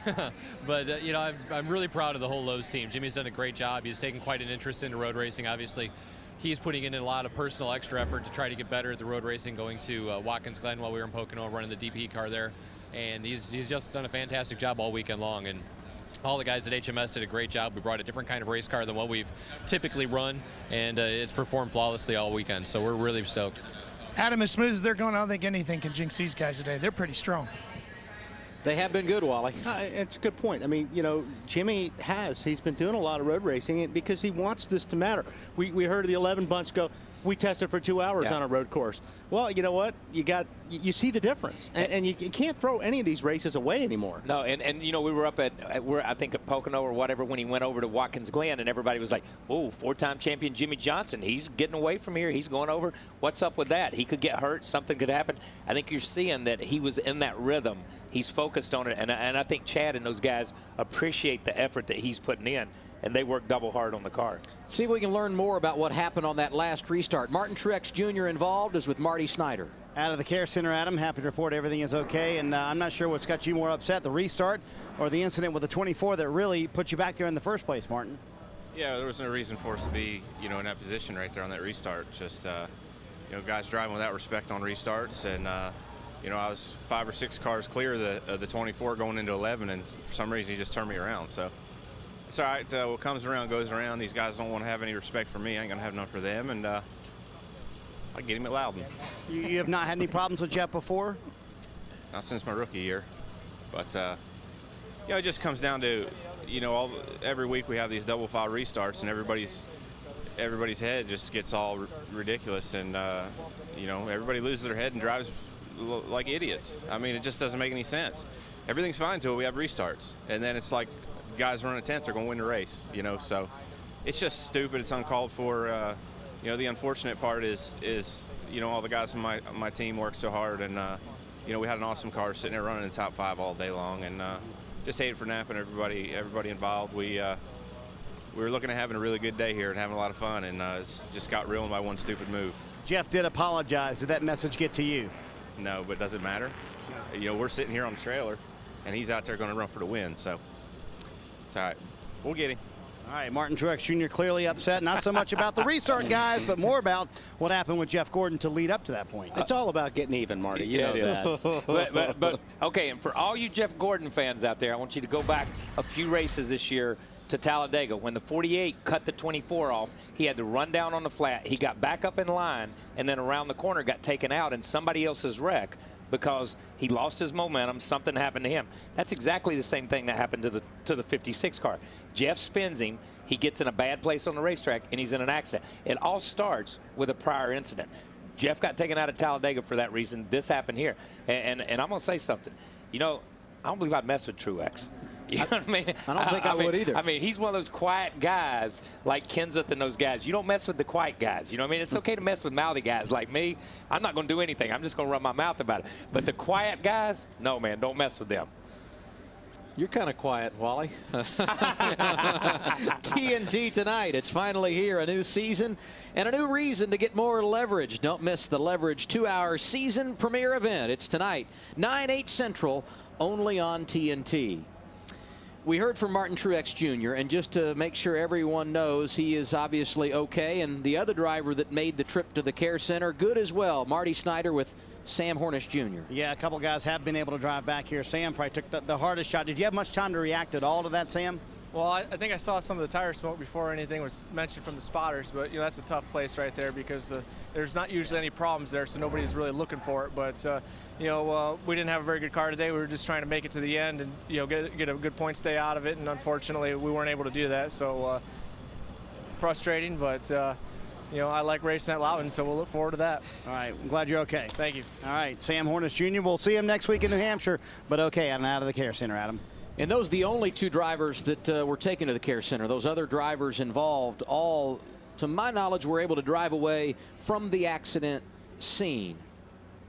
See Ryan Newman. It's been a yo-yo day for him, Matt. Absolutely, Adam. He was involved in that accordion effect. You can see the donut on the door, but their concern is the front of that race car because he said he hit a car in front, not sure how significant, if at all, the damage. But the team are going to take a look at it. Had a solid run going so far. The other concern, just trying to find more side bite for this 39 machine from here to the finish. Front looks pretty good. I mean, from our vantage here, Matt, looks like the splitter's clean anyway.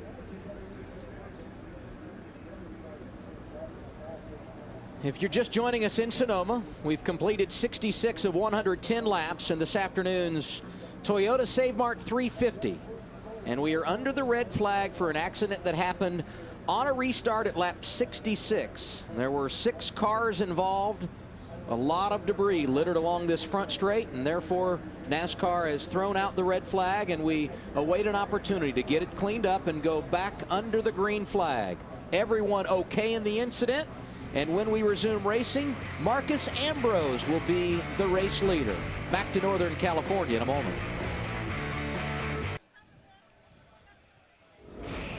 Welcome back to NASCAR on TNT, coming at you from Infineon Raceway. 45 laps left to go, but right now we are under red flag conditions because of an incident involving Martin Truex Jr.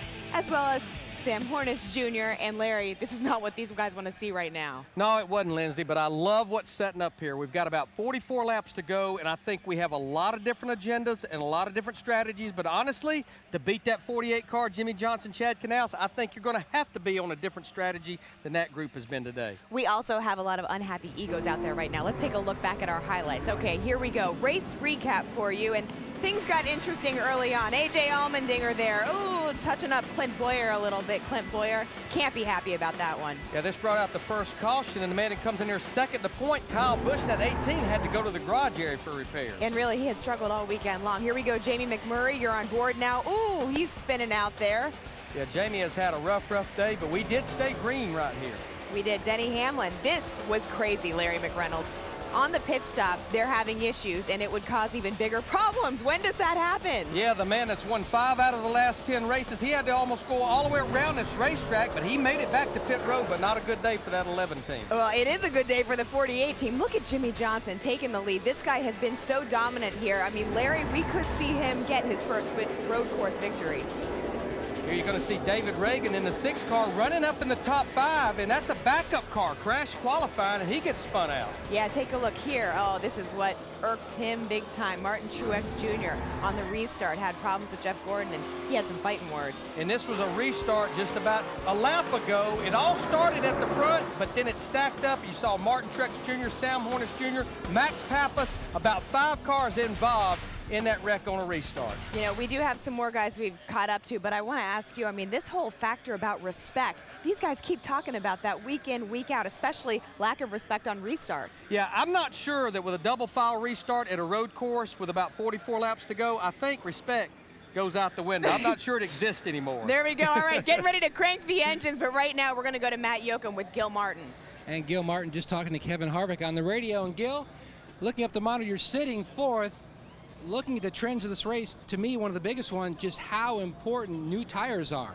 I tell you, new tires have been extremely important today. Earlier in the race, where Burton was back in the back right there, 10 laps fresher tires came through the field just so easy. So a lot of guys are going to try to pit early right here just for the fuel mileage standpoint. But having 10 or 15 laps fresher tires at the end of this race is going to be huge. Looking at from here to the finish, what do you think is going to be the biggest thing that you're going to have to battle against strategy-wise here, as well as your driver? Well, I mean, it's going to be track position because you're going to have so many strategies that's going to unfold here in the next few minutes. But I think you're going to have to stay with the guys that you're racing with, because if you get caught totally off sequence, even if you've got fresher tires, if the laps dwindle down, you're going to run out of time. So you're going to pit about the same time that everybody does and then hope for the best. He's got a win at the Glenville, looking for a win here at Infineon. Matthias Ekstrom has never been in a Sprint Cup race. He's a 2-time German World Rallying Champion. I talked to Jimmy Elledge's crew chief, and he said they're doing a great job. He's doing a terrific job. He said he's going to wait till about 20 laps to go. He said he wants fresh tires, just like Gil Martin was talking about. He wants fresh tires toward the end of the race. I said, I keep hearing him saying that his car is awesome. And Jimmy Elledge said, I'll guarantee you that between you and Kyle Petty and Wally Dallenbach, he said the car was awesome more than you 3 put together in your careers. Yeah. I love the optimism. Yeah. Matthias Ekstrom in that 83 car, and it's been somewhat of a revolving door as far as drivers are concerned. You know, it was a year ago Brian Vickers put this car in the chase. A very successful run through the summer months, got them a part of NASCAR's version of the playoffs. Of course, Dover weekend, Brian experiencing blood clots. He left the race car and has since announced he will not drive again in 2010. They brought Casey Mears in to drive over the course of the next 3 races. They had always planned to put Ekstrom in here at the road course, but a problem last week between Red Bull teammates has taken Mears out. Next week, Reed Sorensen behind the wheel. And as we tell you the story of the 83, here comes the 26. Boris Said on pit road in front of Ralph. Well, they were saying they needed to make this one final pit stop here. You heard Frankie Stoddard say if they got enough fuel this time, they think they can go all the way, Phil Parsons, so they'll take 4 tires and all the fuel they can pack in there. Ralph, Greg Biffle was on a strategy to try to go the rest of the way, but I think Greg Irwin, after doing all the figuring, said there's no way we can make it. Let's go ahead. We know we can do it from here. Let's go ahead and put 4 tires on this 3M car and go to the end. These pit stops taking place at lap 67. Mark Martin, another one of the drivers in, and just in front of him you see Robbie Gordon getting a pit stop. So the red flag has been lifted. We are back under the caution, and teams taking advantage, an opportunity to work on their race car. Marcus Ambrose, the race leader. Tony Stewart, Kevin Harvick, Jimmy Johnson, Jeff Gordon, the top 5. We've completed 67 laps in the Toyota Save Mart 350. Getting set to go back under the green flag in Sonoma. Marcus Ambrose, the race leader.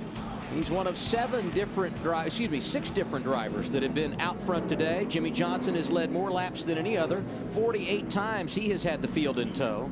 Johnson will restart in the 4th position. Good day for point leader Kevin Harvick. He will restart 3rd here. And how would you like to win up to $1 million? You can do so. 3 weeks remain. Actually, someone could win today, although the opportunity to get your picks in has come and gone. Log on to NASCAR.com TNT Million. You have up until the 1/4 point in the next 3 races to get your picks in. Pick the top 10 drivers in correct finishing order in the next 3 races. And each race, you have to do it. You don't have to do it for every race. One race is its own competition, and if you are able to pick the top 10 in order, you can win up to $1 million.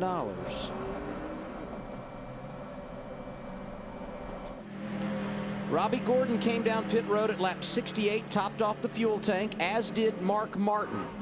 Casey Kane, who won this race a year ago, made his last pit stop at lap 71.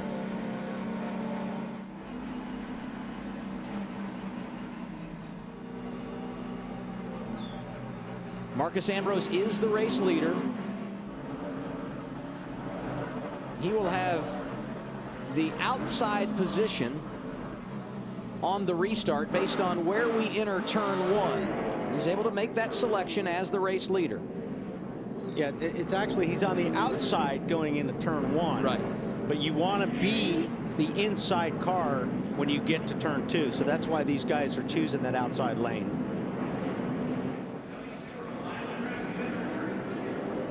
Green flag goes back in the air as we put lap 69 on the board, and a great jump for Ambrose.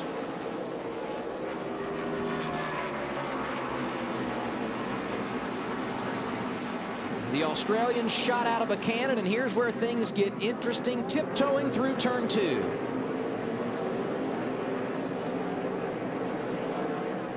This is going to get fun in a few laps, Wally, watching the 48 and the 47. Yeah, the 48 has just been so strong. Now, we'll see if those guys' adjustments on the 47 made the car any better. But the 48 has definitely been the car to beat here today so far. The 47 being Ambrose, the race leader. The 48, Jimmy Johnson, who is in 2nd, but has been the most impressive of them all today. Saw Clint Boyer flashing through your screen, catching the dirt. He was involved in our first caution of the day outside the top 30. He has rallied up to 10th in that 33 car. And 2 cars behind him is the 19 that was in that same crash. And the thing is, that should, if you're watching at home, remember that. That's how you can get off sequence and still get back in a race. Did the 33 get into the 31 car? Because all of a sudden it's smoking. It's got some damage on the rear of that car. Like Jeff Burton was had some smoke coming out there. Marty, is something did Burton get hit? Yeah, well, actually, Wally, that happened on the restart a moment ago, and Burton, they were trying to stay out for about 5 or 6 laps. He just radioed to Todd Barrier. It's not going to make it 1 more lap. The water way up there. It's pegged, as a matter of fact. So Burton is going to pick the next lap. They're going to try and get some cool water in it, and at this point, just limp to the finish. Tough break for Jeff Burton, another driver who started deep in the field today and had rallied to the front. You're all clear? All clear. But that's teammates running each other out in the dirt right there. But the damage has already been done. He's already been hitting the left rear, and the left rear has been driven up into the tire. Burton entered the day 8th in the championship standings. And right now, the numbers look very good for the RCR camp. 3rd, 9th, and 10th, but we know Burton's got a pit. Another aggressive move there. 37 car who had him all locked up, it looked like. Travis Kvapil, former yeah. Truck Series champion, driving that 37 car this week. put his teammate David Gilliland in the 38. They swapped those two rides. Gilliland with a 38 car that was outside the top 35 in owner points. Much better qualifying here, as you saw Jeff Burton coming to pit road. Joey Logano able to get around Carl Edwards. And also David Gilliland. He's up to 16th in the running order as Joey Logano. You know, you got to give Joey a little bit of a nod here. Here's a guy who runs a Cup Series and never gets a chance to run any road races except here in Watkins Glen. He's not one of those guys that you hear that's out running the Nationwide Series and doing some of this stuff. So when you look at his whole career, he's got, what, 6 or 7, maybe 10 or 12 races in a heavy car on a road course, and he's holding his own with the likes of Carl Edwards and A.J. Allmendinger and guys like that. He's been managing his sophomore season very well. 72 laps complete. We anticipate green flag pit stops when we return to Sonoma.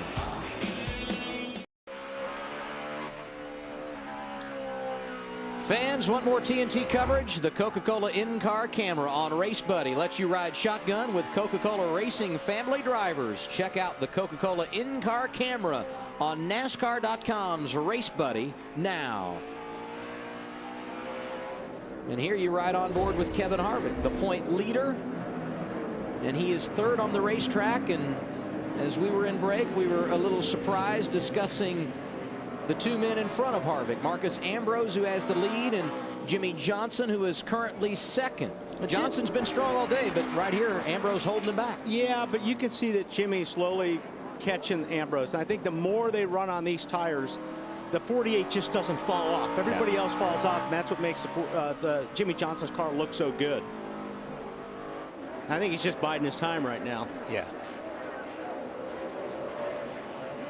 Haven't talked a lot about Tony Stewart in the last 20 laps or so, but he's been good today. Currently 5th is where Smoke is in the running order. But the last time he made a pit stop, lap 36, that's almost 40 laps ago.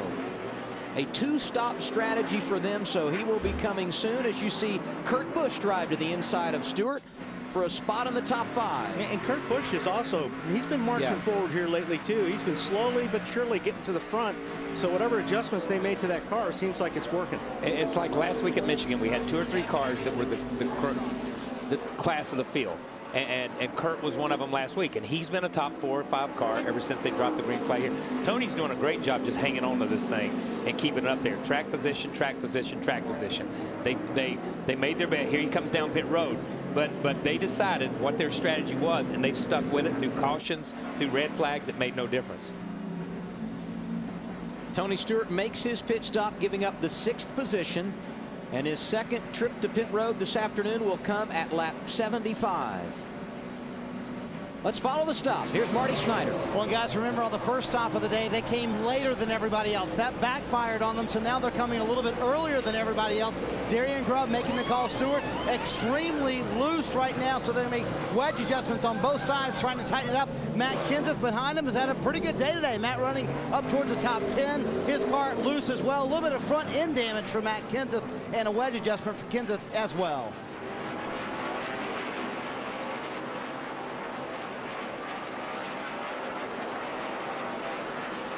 Cars look so slow leaving pit road at 35 miles per hour. You know, I've been impressed with this Ekstrom guy. He's done a really nice job. You know, it's one thing to come into this series, and no matter what your credentials are, you can lay down a fast lap and continue to run fast laps, but it's different racing with these Cup guys because these Cup guys are so ruthless. But this guy's run a very smart race so far, and I'm really impressed. Run a smart race and probably has one of the cleanest cars out there right now because he's just not got in anybody's way. When accidents happen, he got hit in the rear, something happened on a restart. Not his fault. There was stuff in front of him. So and you know how hard these guys don't respect people when they come in, especially new guys. You're new right. guys. Tommy Kendall, when he drove our car out here one year when I was hurt, and I told him, I said, when you get to the top of the hill, don't swing out in that road racing stuff, or they'll wear out that right side door. He come back around, you couldn't even read the 42 car. Phil. Guys, Juan Montoya's in the pit. They're going to put a rubber in the left rear. He says it's loose in the right-handers, tight in the left-handers. This should be the last pit stop for Juan Montoya here, a former winner in 2007. Ooh, they got a little problem there in the left front. Oh, yeah. The fender's in the way. You see them trying to pull the fender. Once they got the tire off, they couldn't get it back on. The fender caved in. That soft nose that's made out of the the carbon or whatever the thing is made out of, as it folded in, it wouldn't go on there. Whatever it's made Whatever out it's made of. I don't know, man. I don't know anything. I'm not mechanical. Jamie McMurray and Bobby Labonte, the other two drivers you see exiting pit road. I made the comment about Matt Kenseth and a moment ago when he was leaving the pit lane with Tony Stewart. I said, look how slow it appears they're going. Well, he wasn't slow enough. He was caught speeding. Kenseth was entering the pit lane, and now a nice battle for the lead. Jimmy Johnson working over Ambrose in turn 11. Yeah, now Jimmy's there where he can worry. You know, for a little bit, Jimmy was a speck in the mirror. What about the race car? Okay, wait till I can get straight. Not very fast at the track. Hey guys, the reason Frankie Kerr is asking Marcos Ambrose about his race car, I think he's going to be hitting pit road here the next lap or two. But here's the thing I'm going to say. Regardless of what Chad Canals has on his mind, he cannot be far behind that 47 car coming to pit road, because one lap difference could be about 2.5 seconds on the racetrack with fresh tires. Larry, I agree. In fact, if I saw the 47 ducking, wouldn't you go with them? I mean, that's the guy you're racing right now. That's the guy you're worried about. That may be one reason the 48 is staying right where he's at. What are they thinking in the 48 camp, Ralph? Exactly what Larry just said. Chad Canal said when the 47 comes, we'll come with him. Right now, stay right there. Make him really nervous. Hound that back bumper. Let him know we're here to race today. Yeah, and that's an excellent point, because it is the only guy who's got to race. And you're going to put the pressure on the crews. Yeah. And the 48 bunch is pretty darn good. And that's another thing, is you put a lot of pressure on those guys in under the pit stops. Yeah, and you know, Jimmy's at this place right now where whether he was leading this 47 by 2 seconds or 5 seconds, it really doesn't make any difference at this point in time. You know what I mean? He just needs to know where his competition is.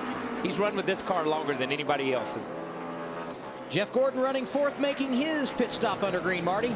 Yeah, a little left side damage. He said that has hurt him, especially in turn 9, which is a left-hand turn. They're going to pull the fender damage away from the left front of this car. They're also making a track bar adjustment. He's loose off the right-handers, Matt.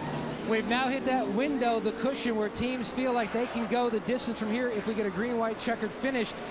4 tires and fuel scheduled for the 9 of Casey Kane. No adjustment needed on this car. Meanwhile, the 39 of Ryan Newman is in. Tony Gibson said, I'll bring you in as soon as we hit the window. And Newman said, look, tires are so important. Try to give me at least another lap or two. That might help us near the end of this race. Tires are on, and he's away. He needed help with forward bite as well.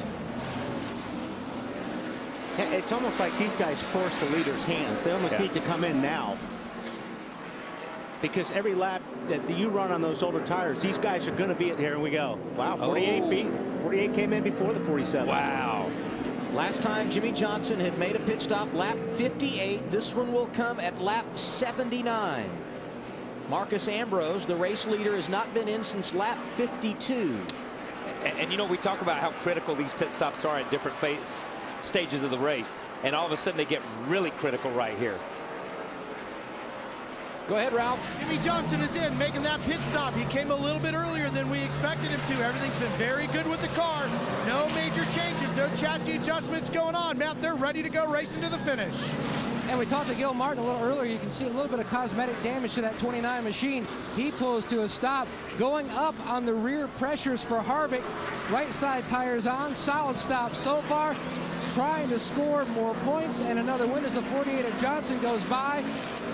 Meanwhile, still waiting on the leader, the 47 of Ambrose. This is really going to show who's going to have the better pit stop. Yes, it is. Because if 48 is in the lead when the 47 comes out, then these guys had the better stop. And this is going to show who pitted on the right laps or the way they felt like they should, because if the 29 is in front of the 47, because now he gets to run a fast lap on good tires and pick up that little bit, the whole first 2 or 3 positions may shuffle right here. Jimmy Johnson was running second when he made his pit stop. He's now 17th, Harvick 18th. 37.50. Gordon 19th, Stewart in 20th. Here comes the race leader, Marcus Ambrose, at lap 80, giving up the top spot for what very likely will be his final pit stop of the day. And as Marcus gets to his pit stop, we go down to Phil Parsons on Matthias Ekstrom. What an incredible job Matthias has done today. Jimmy Ellis brought him in about 10 laps sooner. He wanted the fresh tires. They know they can make it to the end. Running up in the top third, Marty. hits pit road. His car loose in the right-handers. That's the only adjustment he wanted, is a pound out of the left rear. Matt. And the stop completed on our leader, Marcos Ambrose. Great stop. Spring rubber in the left rear. Air pressure change as well. Boy, it's going to be close, and the 48, I think, is going to do it. And there he goes. Oh, maybe not. And the 48 got hung up just a little bit. There was some slower traffic there going into turn 11, and that was probably the difference between the 48 beating the 47 out, because he was in traffic. Yeah, he was in traffic. But I'm going to tell you something, man. The 47, give those guys a tip of the hat, man. They rose to the occasion under some pressure right there. Yeah, that was a good stop. They're running 13th and 14th on track right now. Are Ambrose in the 47 car and Johnson right behind him in the 48. Yeah, that's about as good as you get on pit stops right there. I mean, as far as being close to that 48 bunch. Yeah, and here's what happened. By the 47 pitting the very next lap, it negated Jimmy's pit stop. Basically, because Jimmy's got an in lap and an out lap. They just offset the in lap and the out lap. So nobody ever got that real clear racetrack to bust off that lap. This could get interesting right here. 48. No, he's not going to be close enough to try to outbreak Ambrose here. I think on new tires, we saw Jimmy and those guys on old tires, the 48 car be a little bit more patient. I don't think you're going to see him be very patient. He knows now he's got to get around this 47 and put some ground between them. Rear tires. 29 laps to go. Elliott Sadler is the race leader, but he will have to pit one more time. There you see Elliott on track. He's the 8th different leader today at Sonoma.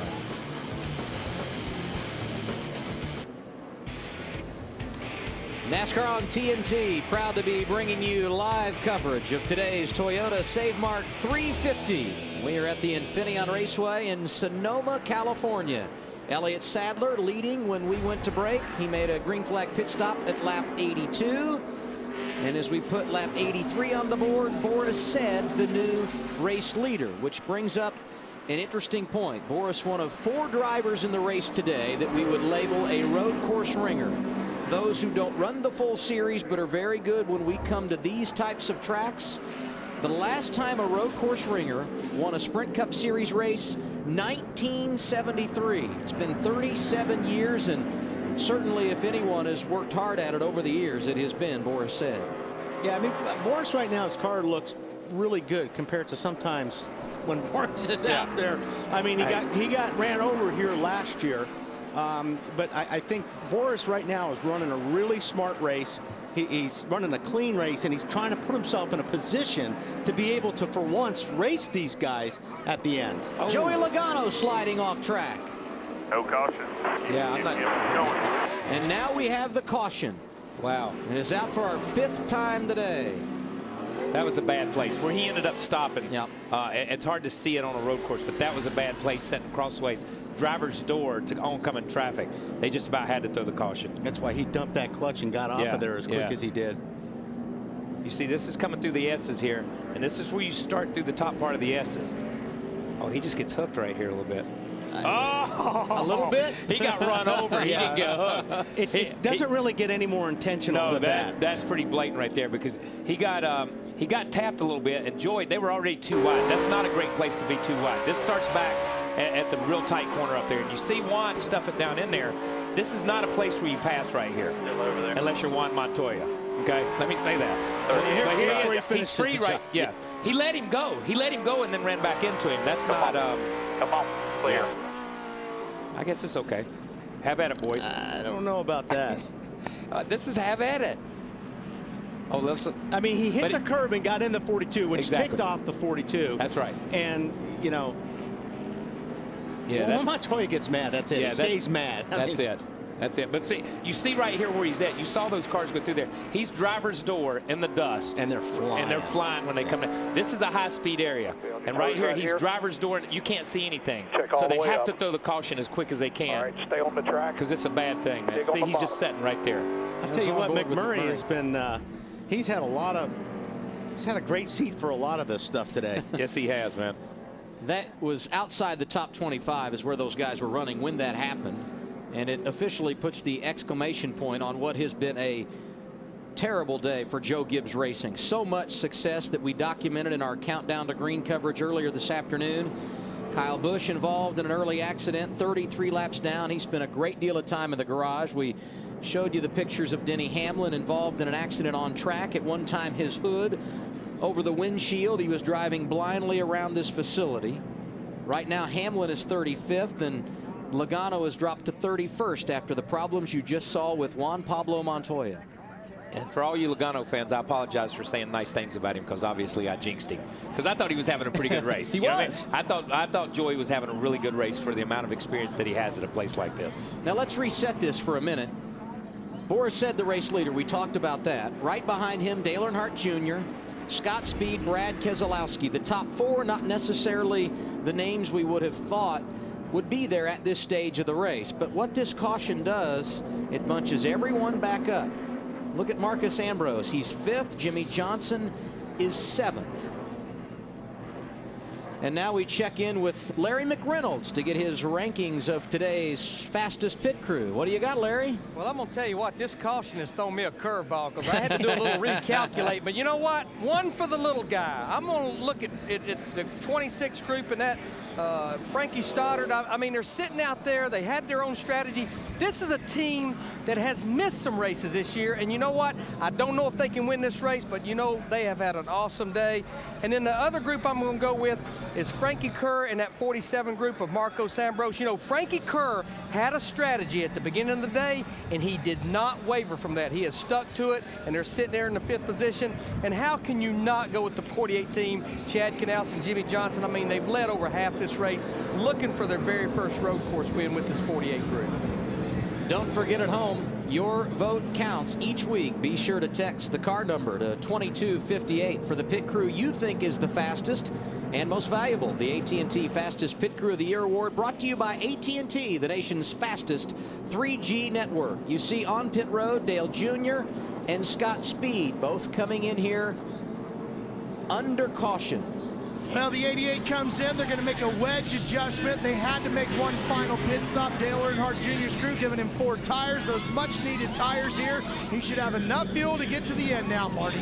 Well, Tony Stewart told us in Countdown to Green that he was going to go for the win today. No other need to do anything else. And so Stewart, feeling that the car is going away, putting fresh tires on here. Pitts running 15th, so why not, Matt? Absolutely, Marty. And we're seeing a number of teams like the 9 of Casey Kane coming in for tires and to top off a few of the 39 of Ryan Newman. They're coming in for the same tires and fuel for the run to the finish.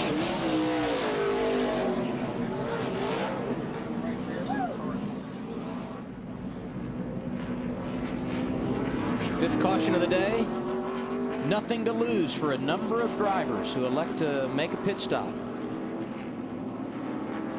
All of these guys track position challenged in the latter stages of the race. Not a lot to lose by coming in here, and perhaps the tires they put on will be the difference as they make the run to the finish.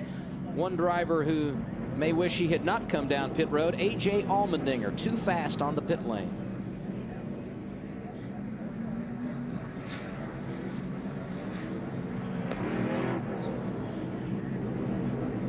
There you see the aforementioned A.J. Allmendinger, who recorded a top 10 finish here 1 year ago. Guess who's back? TNT Race Buddy. Log on to NASCAR.com now and watch up to 4 live camera angles at once with a TNT Race Buddy Mosaic View. TNT Race Buddy only on NASCAR.com. 24 laps to go in this 110-lap race here today at Infineon Raceway.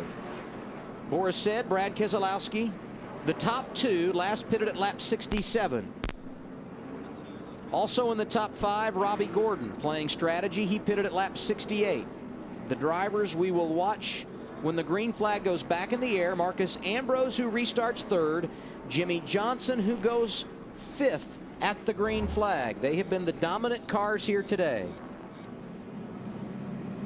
And you see an idea from a strategy standpoint what these guys are thinking. Fresher tires and more fuel for both Ambrose and Johnson. Jimmy Johnson has led twice today for 48 laps. Marcus Ambrose led for a stretch earlier in the race for 19 circuits around this road course that's just under 2 miles.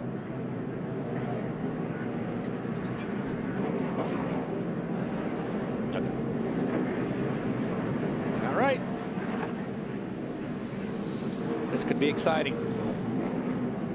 Cleanup done on our 5th caution of the day, and we get set to go back under the green. Boris said Brad Keselowski gonna lead him there. Restart coming at lap 87. Here we go.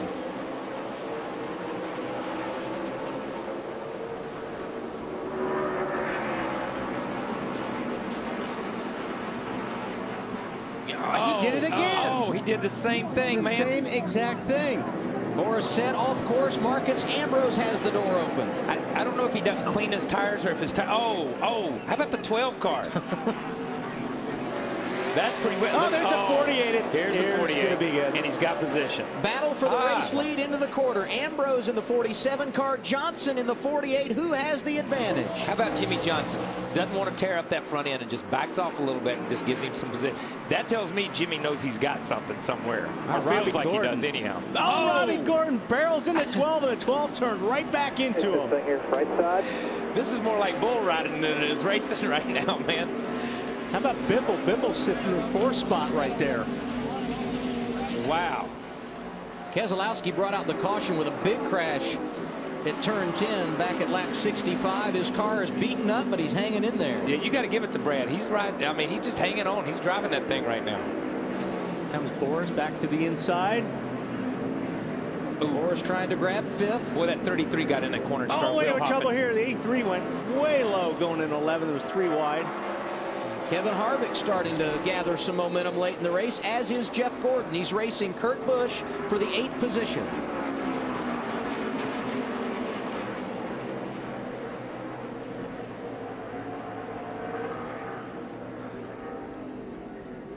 .22 to go. Things have settled down, so we look at the restart from 1 lap ago.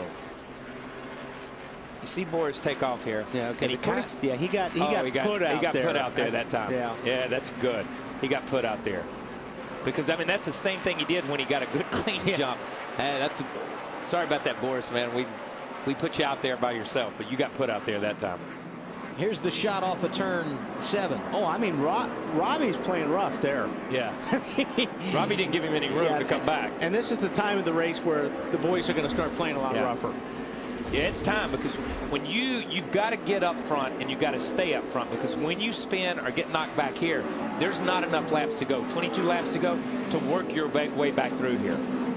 Robbie Gordon won this race in 2003, went on to sweep the 2 road course races that season, also getting a victory in August of that year at Watkins Glen. Has not been in the top 15 here since. He's trying to end a long drought.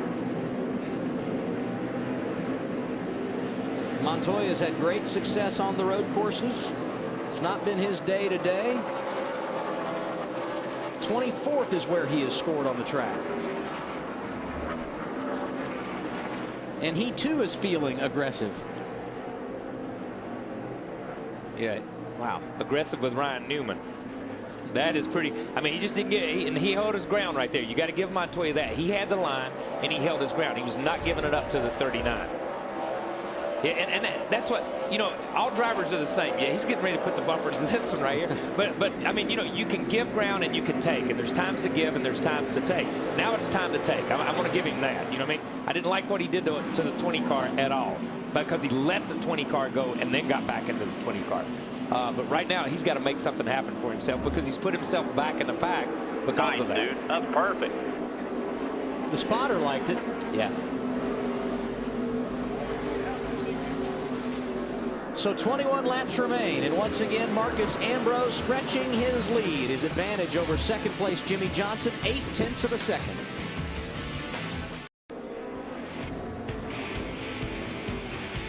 Welcome back to Sonoma. 6th caution of the day, and it's for the man you see on your screen. We bragged on him, Matthias Ekstrom, but he got turned around just as we were coming back from break. Welcome to NASCAR. I think I was mentioning earlier about these. They don't really know how to race these guys at the end. He's doing a great job.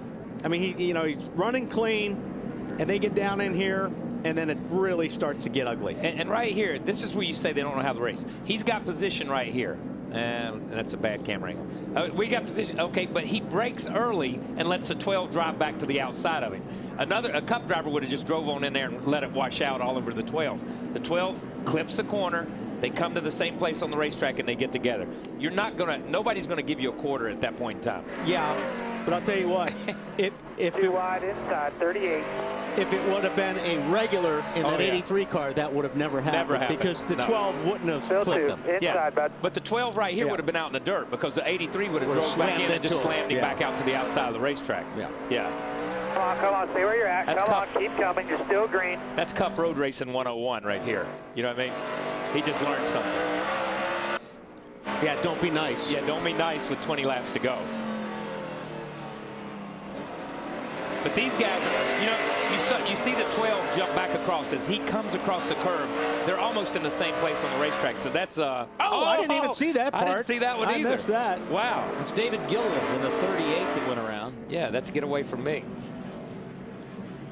I mean, Lake's brakes locking, smoke going everywhere. Casey Kane does a really good job getting right through that. Look at that. That was close. Who ends up clipping Gilliland? Oh, it's Carl Edwards.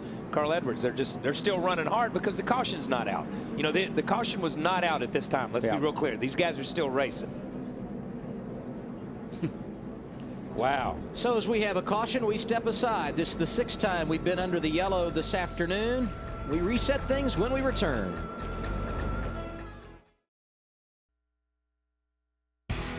The Toyota Save Mart 350 on TNT is brought to you by the new Gillette Fusion Pro Glide.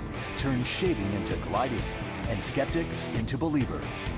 By Burger King, who reminds you to have it your way. By Verizon, the network with the most 3G coverage. By Aflac, we've got you under our wing.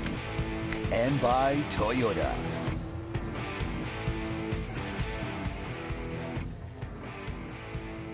It's worthwhile turning my front fans off to get my front tires to come up. No, man, nice and smooth, so just take care of those rear tires. You still got 21 laps to go. I'm with you, but I'm really loose. Stop spinning those tires there, man. Just remember, the more you beat those tires up, the worse it's going to be. If you got to back off a little bit, just let them go. Very aware of that. I just have to let them go then. Hope you're okay with that. Fine, bud. Fine. Don't worry about it. That's the hardest thing for a driver to do, is to let somebody go. I mean, especially when you're at this point in the race and you've got a good race car, it's just so hard to do that. We'll see if he practices what he preaches. Talking about Jimmy Johnson. No, he won't. Not on a restart, because this is your best chance to get that position. So you've got to run them hard and at least try to make the spot up right here. Ambrose the leader in that outside lane. Nice restart for him, but Johnson hanging tough up the hill.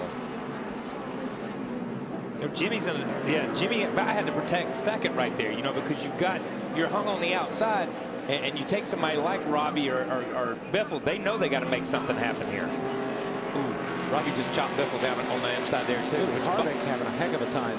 Yeah, Boris sit in the grass. It backed up those guys. It backed up Harvick and those guys because man, these guys are running in the back. Where's the 2 car? Wow, he got through man, was he out there? Yeah. You knew by the way he got into turn 4, it was going to be interesting to see how he got through. Yeah, good camera work there, man. They switched back really quick. But this is where you make your passes. I mean, the best time you can pick up a couple of positions is on a restart. Once things get strung out, it's a lot harder to pass. Casey Kane pitted at lap 86, fresher tires than anyone. The pole sitter in 8th, and a couple of spots in him. What about Clint Boyer? A part of that first caution of the day. He was outside the top 30. They stayed with it, and driver 33 in the 6th position with 16 laps to go. More on Clint. Let's go to Marty. Yeah, great call, Adam. This has been an outstanding day for this 33 team. And yesterday, they were horrible. Clint told me, I saw him yesterday afternoon, he said, dude, if we finish in the top 20, I'll be happy. But Clint is very good at road course racing, yet he doesn't like it. I'm sure you guys have run into drivers like that. Not a big fan of it, but still very good at the skill. He has not finished worse than 8th in Sonoma in the last 3 races. Looks like it's going to be another top 10 today as well. Marcus Ambrose has already stretched out his lead. 9/10 of a second his advantage. Saw Robbie Gordon there. He's done a nice job today, as has Greg Biffle, battling through some problems. Point leader Kevin Harvick, very consistent, running 5th, doing exactly what he needs to do. Elliott Sadler in the top 10. 9th is where he is scored right now. Another solid day for Richard Petty Motorsports here at Sonoma. 3 cars in the top 10 last season with Kane going to victory lane. They've got a pair there right now. Jeff Gordon, the last car in the top 10. Here are the leaders into turn 11. It'll be 14 to go at the start-finish line. We mentioned Greg Biffle and the day he's having. Right now he's 4th. What about it, Phil? Pretty solid day for Greg Biffle. Came in here 9th in points, 82 points ahead of 13th. I just talked to Greg Irwin. I said, do you have enough fuel for a green-white checker? He said, probably 1. So they're cutting it a little bit closer. He pitted with 43 laps to go in the race. And hopefully they will only get maybe 1 green-white checker, if any, running 4th. Another driver in that strategy situation, Robbie Gordon, who pitted 1 lap later at 68 and is 1 position in front of Biffle, being scored in 3rd right now. But right now we're at that stage of the race where anything goes. Am I right? I mean, driver mentality changes from this point on. Yeah, it does, but you got to get to somebody first. And right now, nobody's with anybody. You know what I mean? Good point. I mean, there's almost everybody's 3 or 4 car lengths. But you know, if you can get position on the guy in front of you, yeah, you can't give it up. We just saw the 83 get spun. We saw the 20 get spun. We've seen people, and you go to the back. There's 14 laps left. I don't care how good a driver you are, or what tires you've got on. You're not going to come from 22nd back to be in contention for this thing. Marcus Ambrose right where he wants to be. It'll be 13 laps to go to his first career win when he comes to the start-finish line. NASCAR on TNT back at the Infineon Raceway. We've got trouble. 2 drivers running inside the top 10, Elliott Sadler and Clint Boyer. No caution as of yet in turn 11. That's too Boyer bad. drives away, and so does Sadler. These guys were having a really good run. I was just watching Sadler when we were in break, saying, you know, he was up, I think, the 9th spot there. See what happened. That's Casey Kane to the inside of Boyer. Ooh, Sadler.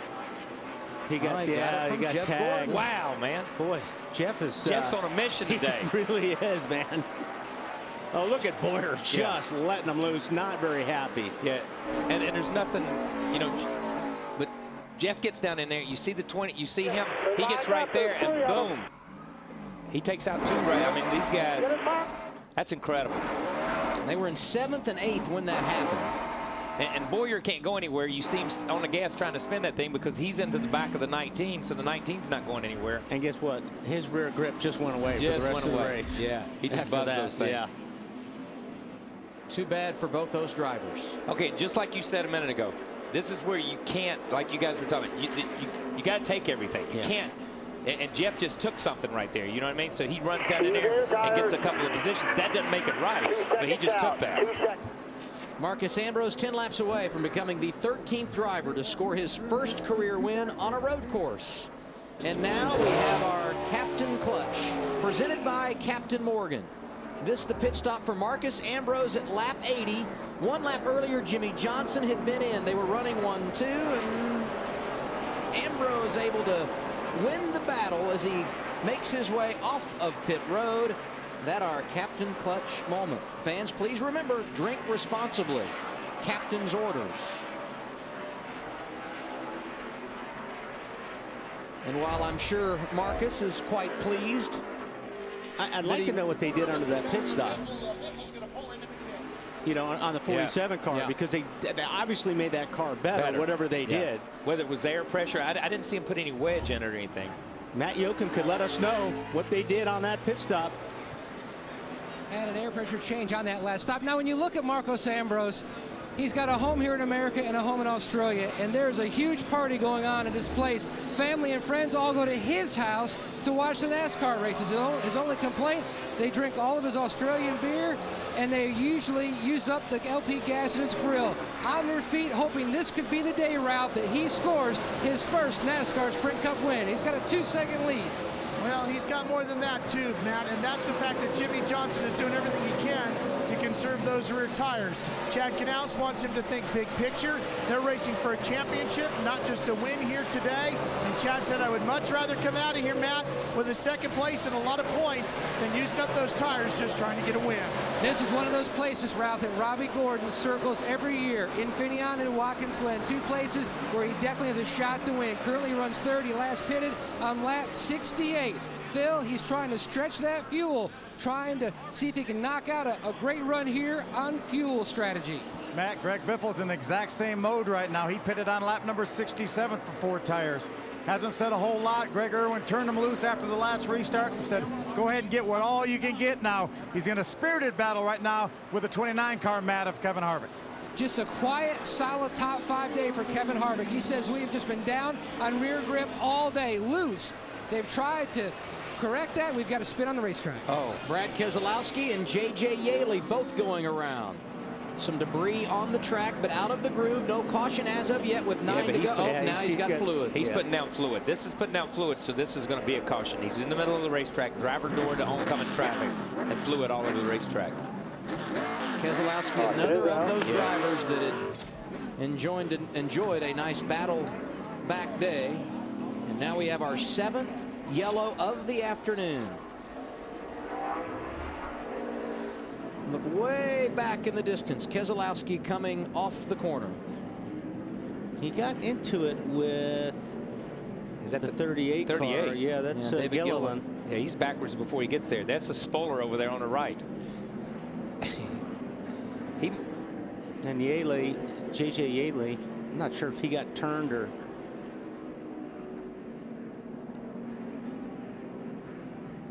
There's the 46 car right there. Looks like he got tagged by Elliott Sadler.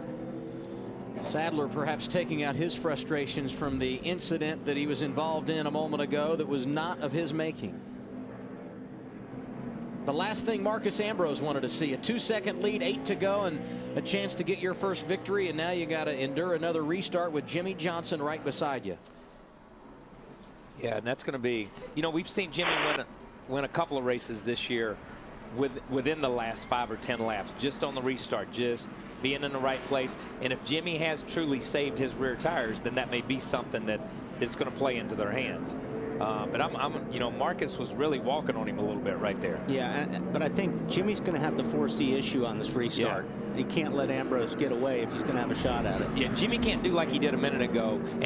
Look, I know he's if he's racing big picture, okay, that's a whole nother deal. But you know, Jimmy had position on him down in turn 4A. And kind of backed off on that after that one restart when they all got bunched up there and let him go. And then I thought he was going to come back on him, but Marcos just drove away from him. I'm telling you, the 47 car, he's been impressive, especially when he got out front. You can't take anything away from that team. And they rose to the occasion on that pit stop and on their calls and on their strategy. I think he might be a little bit more aggressive in this situation. Only because I think the 40. Uh-oh. What's going on here? Ambrose stopped on the track. Yeah. Unless he's lost a gear. This is going to be interesting.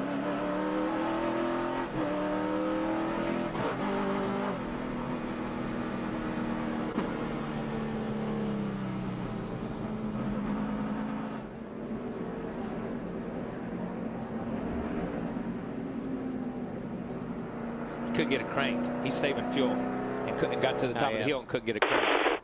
You know what I mean? Yeah. That's what happened. Because the motor's off right here. Yeah. Now he'll probably. Yeah. Larry. What do you think, Larry?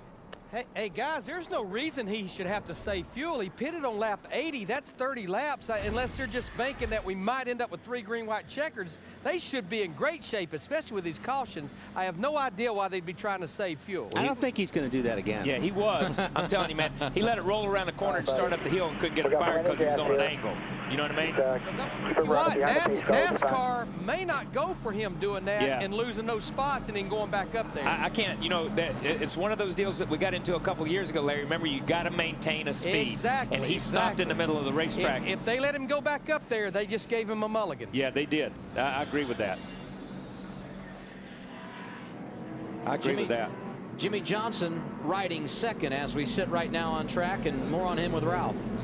Well, Chad Knaus, the NASCAR official here, talking about what they can do, and it looks like he just got a gift. He just said, Chad Knaus said, you just got the gift for the day. That's it. It looks like Marcus was not allowed to go back to his spot. Yeah. So that is absolutely huge. That is very big, but that is the rule. That's the rule. We got into that a couple of years ago at a couple of guys trying to get to the end of the race, starting and stopping, who beat who back to the line, who was this, and that's the rule. Marcus started around the corner here, and when he did, the car was cut off. When he coasted up there, it would not fire. He had to pull over. They went around him. He lost positions. You have to maintain speed. That's in the rule book. See the NASCAR officials also down in the 47 camp.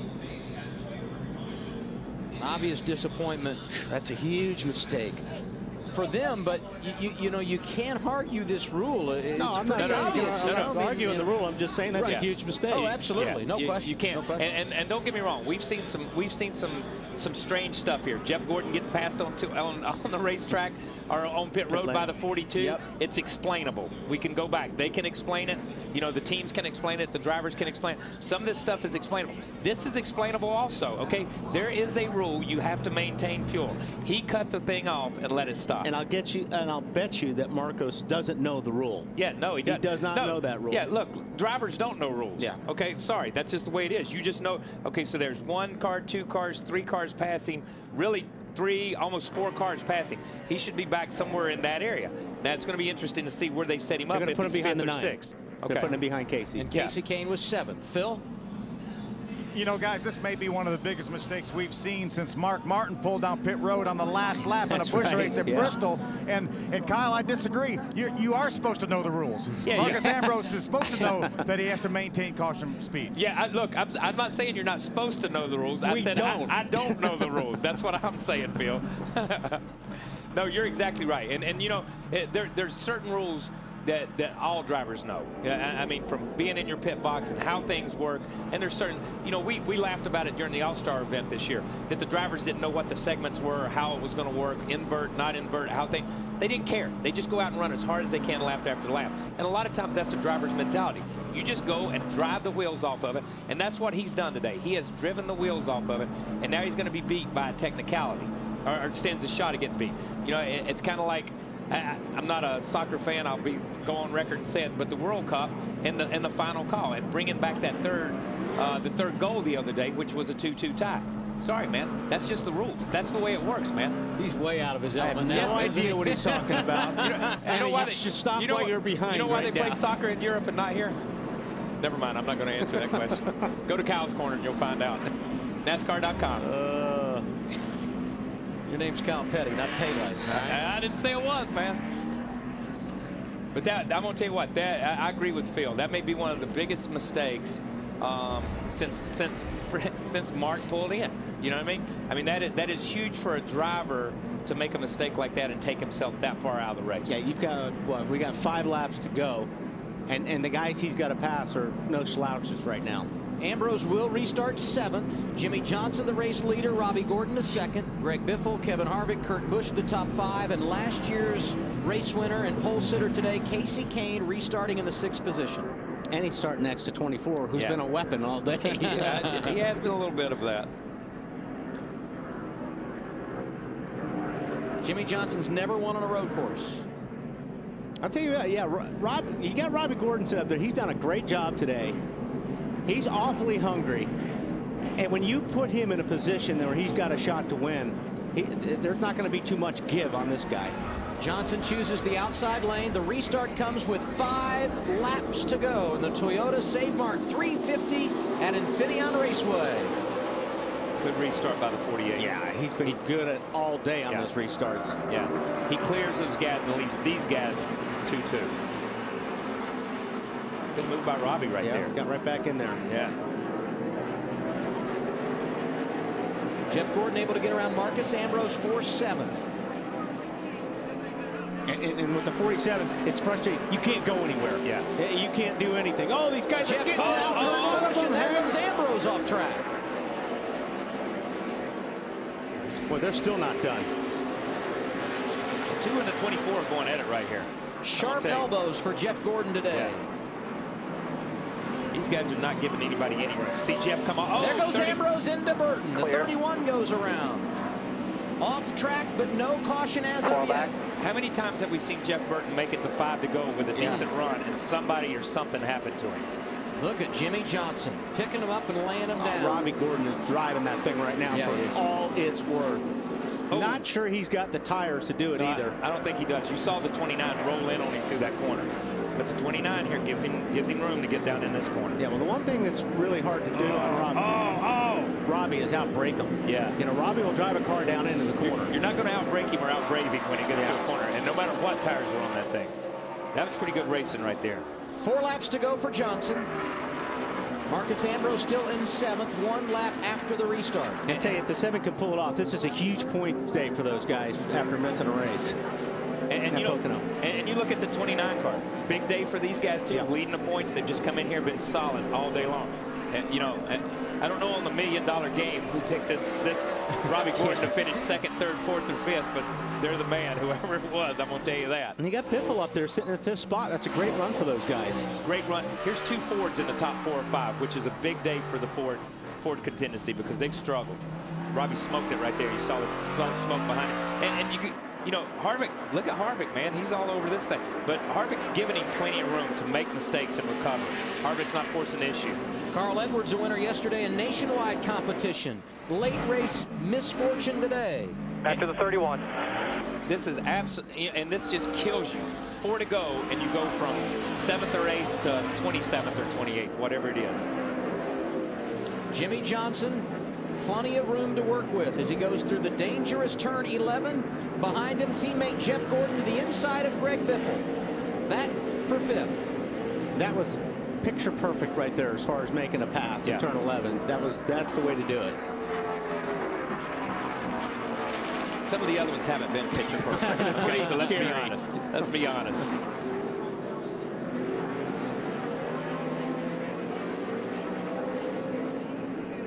And Jimmy's he's just driving away from these guys right now. And you know, the 7 might be holding up these guys a little bit, but hey, 3 laps to go. You've got to do everything you can to protect that position. Yeah, he may be holding them up a little bit, but he's not holding them up much because that 9 car is not catching that 29 and beating the bumper off it yet either. Now the 7's in block mode right there, which is okay, man. Which is okay for right now. He's protecting that position, and it's okay. With 4 or 5 laps to go, everybody's protecting everything they can. I hate to see that 6 laps into a race. Yeah. Saw Jeff Gordon go around Greg Biffle in turn 11. Marcus Ambrose also able to get around Biffle. So Ambrose up to 6th. There will be 2 laps to go when they cross the start-finish line. Last time around, Jimmy Johnson's lead over 2nd place Robbie Gordon was 1.7 seconds.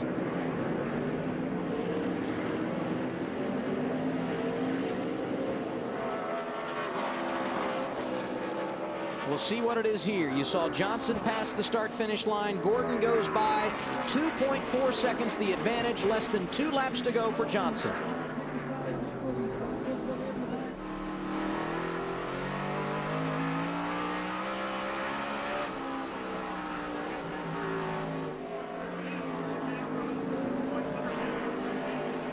You can just tell by watching the cars. They look like they're on ice right now. Other than the 48. Other than the 48. Yeah. You know what I mean? And look, and let's be honest. The 47 was the same way. The 48 and the 47 have been the class.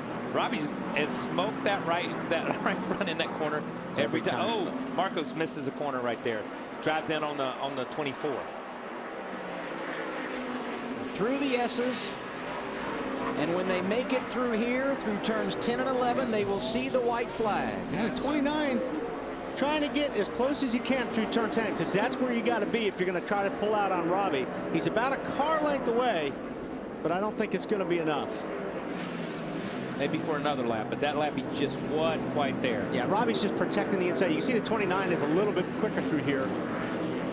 But if you're going to pass me, you're going to have to do it on the outside. Yeah. And Robbie's in protection mode and getting that thing straight. He's getting that thing straight and getting on the gas. He's really beating the 29 up off the corner because he's getting a better exit. The 29's getting a better entrance, but the 7's taking his line away right now. No green-white checker today. Last time by was the white flag for Jimmy Johnson. All he has to do is nurse it home, and he will celebrate victory for the 4th time in 2010. Let's see, we'll watch Robbie in this next corner where he's been smoking that right front. And what he's doing is he's taking a protective line, too. He's down on the inside. Not this time, though.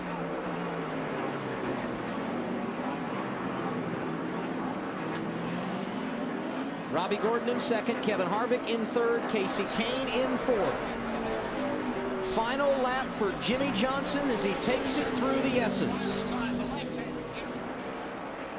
See Joey Logano pull off to the inside there. Looks like his car is done. Jimmy Johnson expecting his first child in less than a month. Today, a Father's Day he won't forget. Bobby Labonte off course. Jimmy Johnson not concerned about that. For the first time in his career, he's going to win on a road course. Johnson wins the Toyota Save Mart 350 at Sonoma.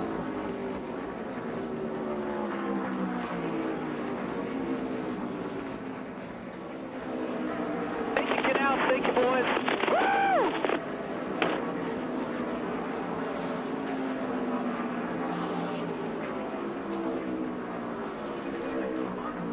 Fourth win of the year for Jimmy Johnson.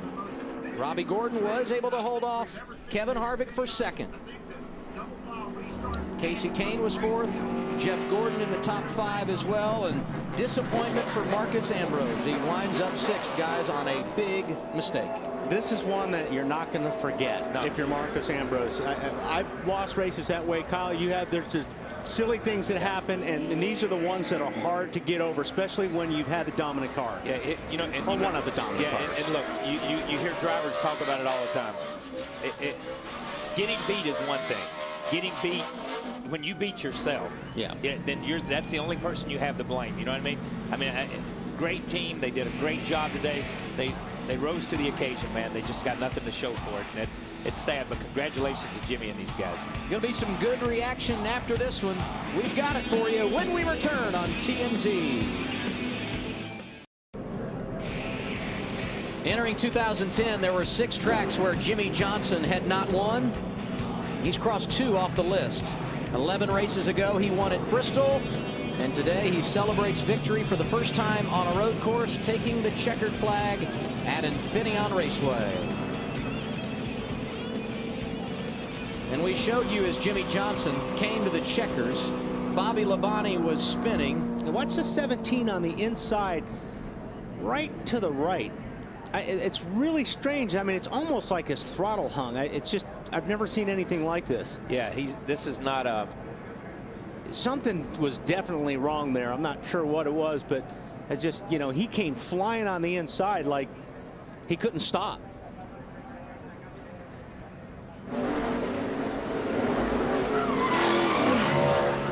Yeah, he backed it in there pretty good. Man, tore the tire barrier right out.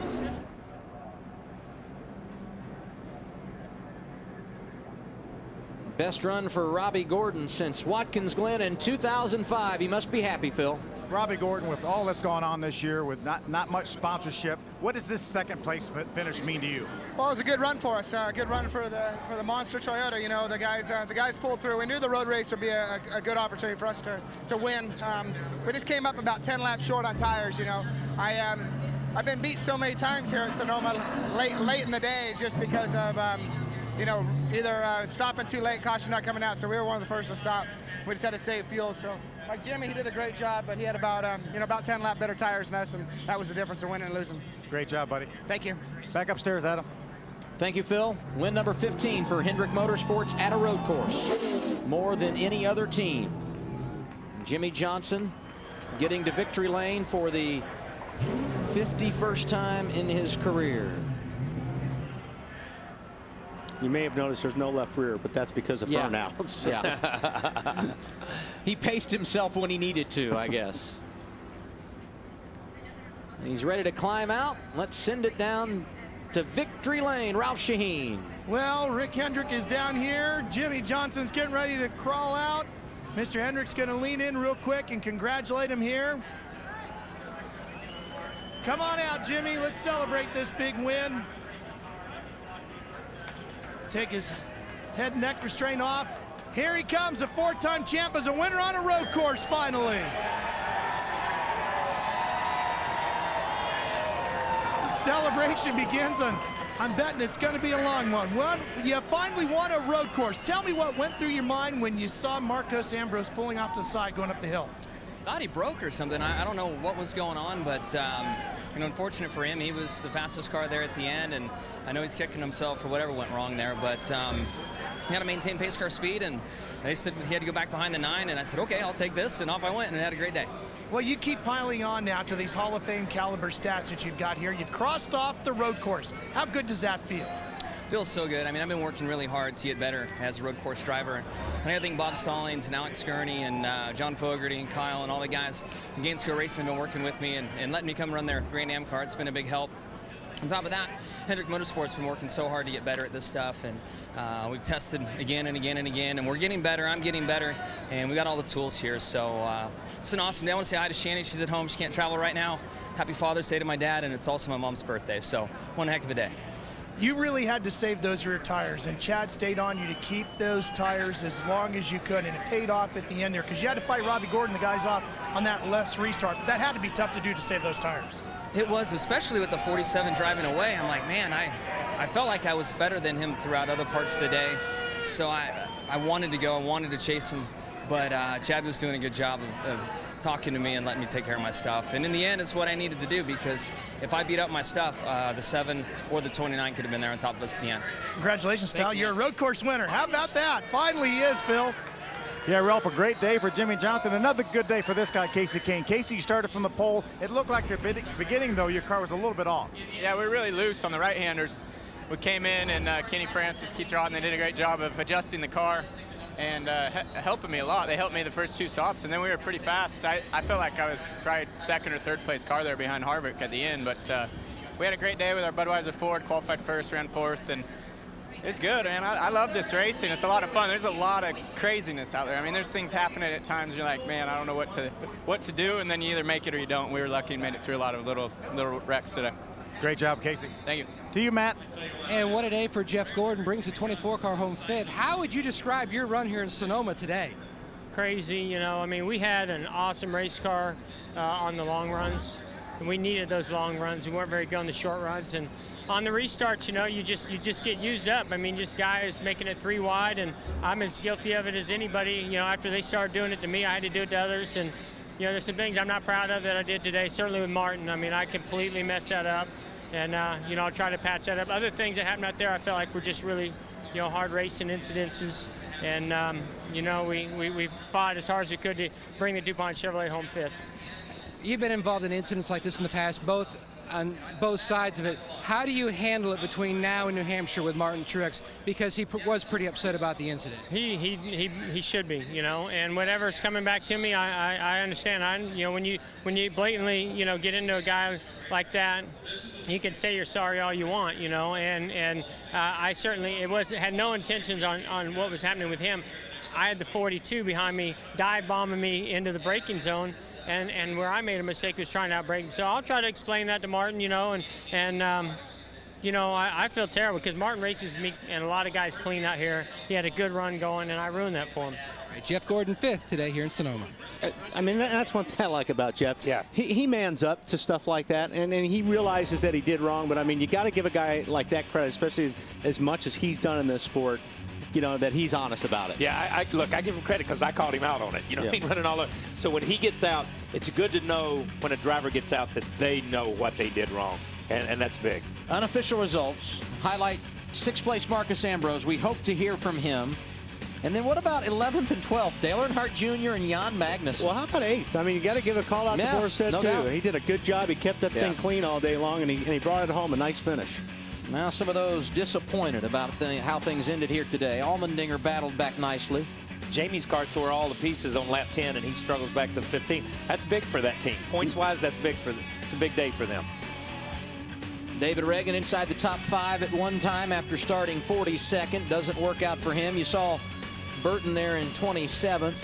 He too disappointed. Yeah, Boyer back in 31st. Yep. He had a good car and got caught up in some messes today. Kurt Busch, another one. 33rd. Kurt Busch was a top 5 car. I'm really not even sure what happened to him at the end of the race. Kyle Busch completes the dismal day for Joe Gibbs Racing. Started 27th, never got it working, finished 39th unofficially here today. Kevin Harvick, the point leader, he had a good day, Matt. And what a day for Kevin Harvick. Brings the 29 car home in third. If you could have got around the 7, coulda, woulda, shoulda, could you have reeled in the 48 of Johnson? Yeah, it really all started when the 26 kind of got off the track there, and I got shoved high and off the course, and I got shuffled back. But I felt like I could run with the 48 when it was time to go. I just wound up getting back there and getting my car beat up a little bit, 6th, 7th, 8th or so, and just a great day for us. Did what we needed to do. I had good strategy, Gil and those guys in the pits, and the car handled good all day, so good day for us. The championship leader, another example of how they've taken it to a whole nother level in 2010. And TNT tonight, it's finally here. A new season and a new reason to get more leverage. Don't miss the Leverage 2-hour season premiere event tonight at 9/8 Central, only on TNT. If you want to find Marcos Ambrose, go to the Golden Gate Bridge, because that's where he's standing right now. We have a winner in the line of the day. Wrong. That is wrong, man. We just heard from Kevin Harvick. Biggest point lead of the season. Harvick 140 in front of Jimmy Johnson, who jumps 2 positions with his victory today. Kyle Busch and Denny Hamlin on the slide. And then we look at the back end of the top 12. Stewart able to jump a spot. Yeah, there's that Jimmy Johnson up to second. You know, and I thought his He's demise was struggling, isn't he? imminent. The slump. Yeah, The the slump. I thought the demise was imminent. But then we see these guys back here, Dale Jr. You look at these guys, and if you go by my man in the 20th there, that's one race. 161 is Larry McReynolds' number. That's one race. You can have a 161 point shift in one race. Newman, Boyer, and Earnhardt Jr. all inside of 100 points of the top 12 as we get set for Loudon next week. Back downstairs to Phil Parsons. I'm standing by with Greg Biffle. Greg, a solid day. You had solid strategy, but it looked like there were too many cautions at the end, letting all those guys catch up because you guys had enough fuel and you stretched it to the end.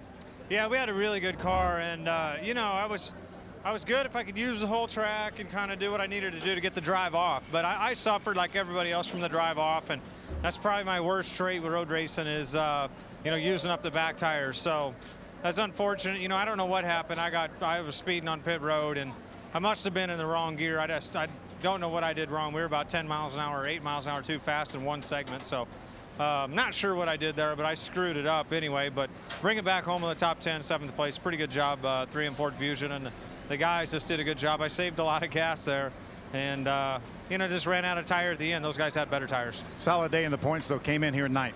Yeah, I mean, we're really happy with that. We need to keep chipping away at it. You know, we want to make it in the chase. We got a good car and a good team, and off to Loudon. All right, thanks, Greg. Back up to you, Adam.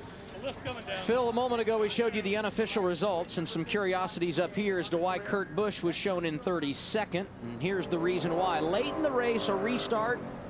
Yeah, because I had no idea what happened to the two. I guess we didn't see this. And Yeah, oh, that's right. That's what we did see. see it. Yeah. We saw him get together, but he dropped from here. I don't think this is over yet. Yeah, it must not be because he dropped from here all the way back to 29th or 30th.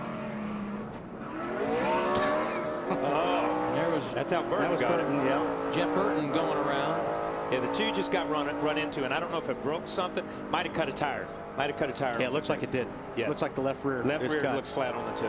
Kurt Busch fell 2 positions to 6th in the standings. Now we hear from Marcus Ambrose, Marty Snyder. I'll answer it for you as a right rear on Kurt Busch. Let's get Marcus Ambrose. First of all, why cutting the car off? Because fuel wasn't really a concern, was it? No, I just got told to, and you know, it's the first time I tried to re-crank it there on that left-hand bend uphill, and I just didn't refire. So my bad. Just feel really disappointed. You know, I mean, I don't like the call, but it is what it is, and you know, I should have had the motor cranked up, and it would never have been an issue.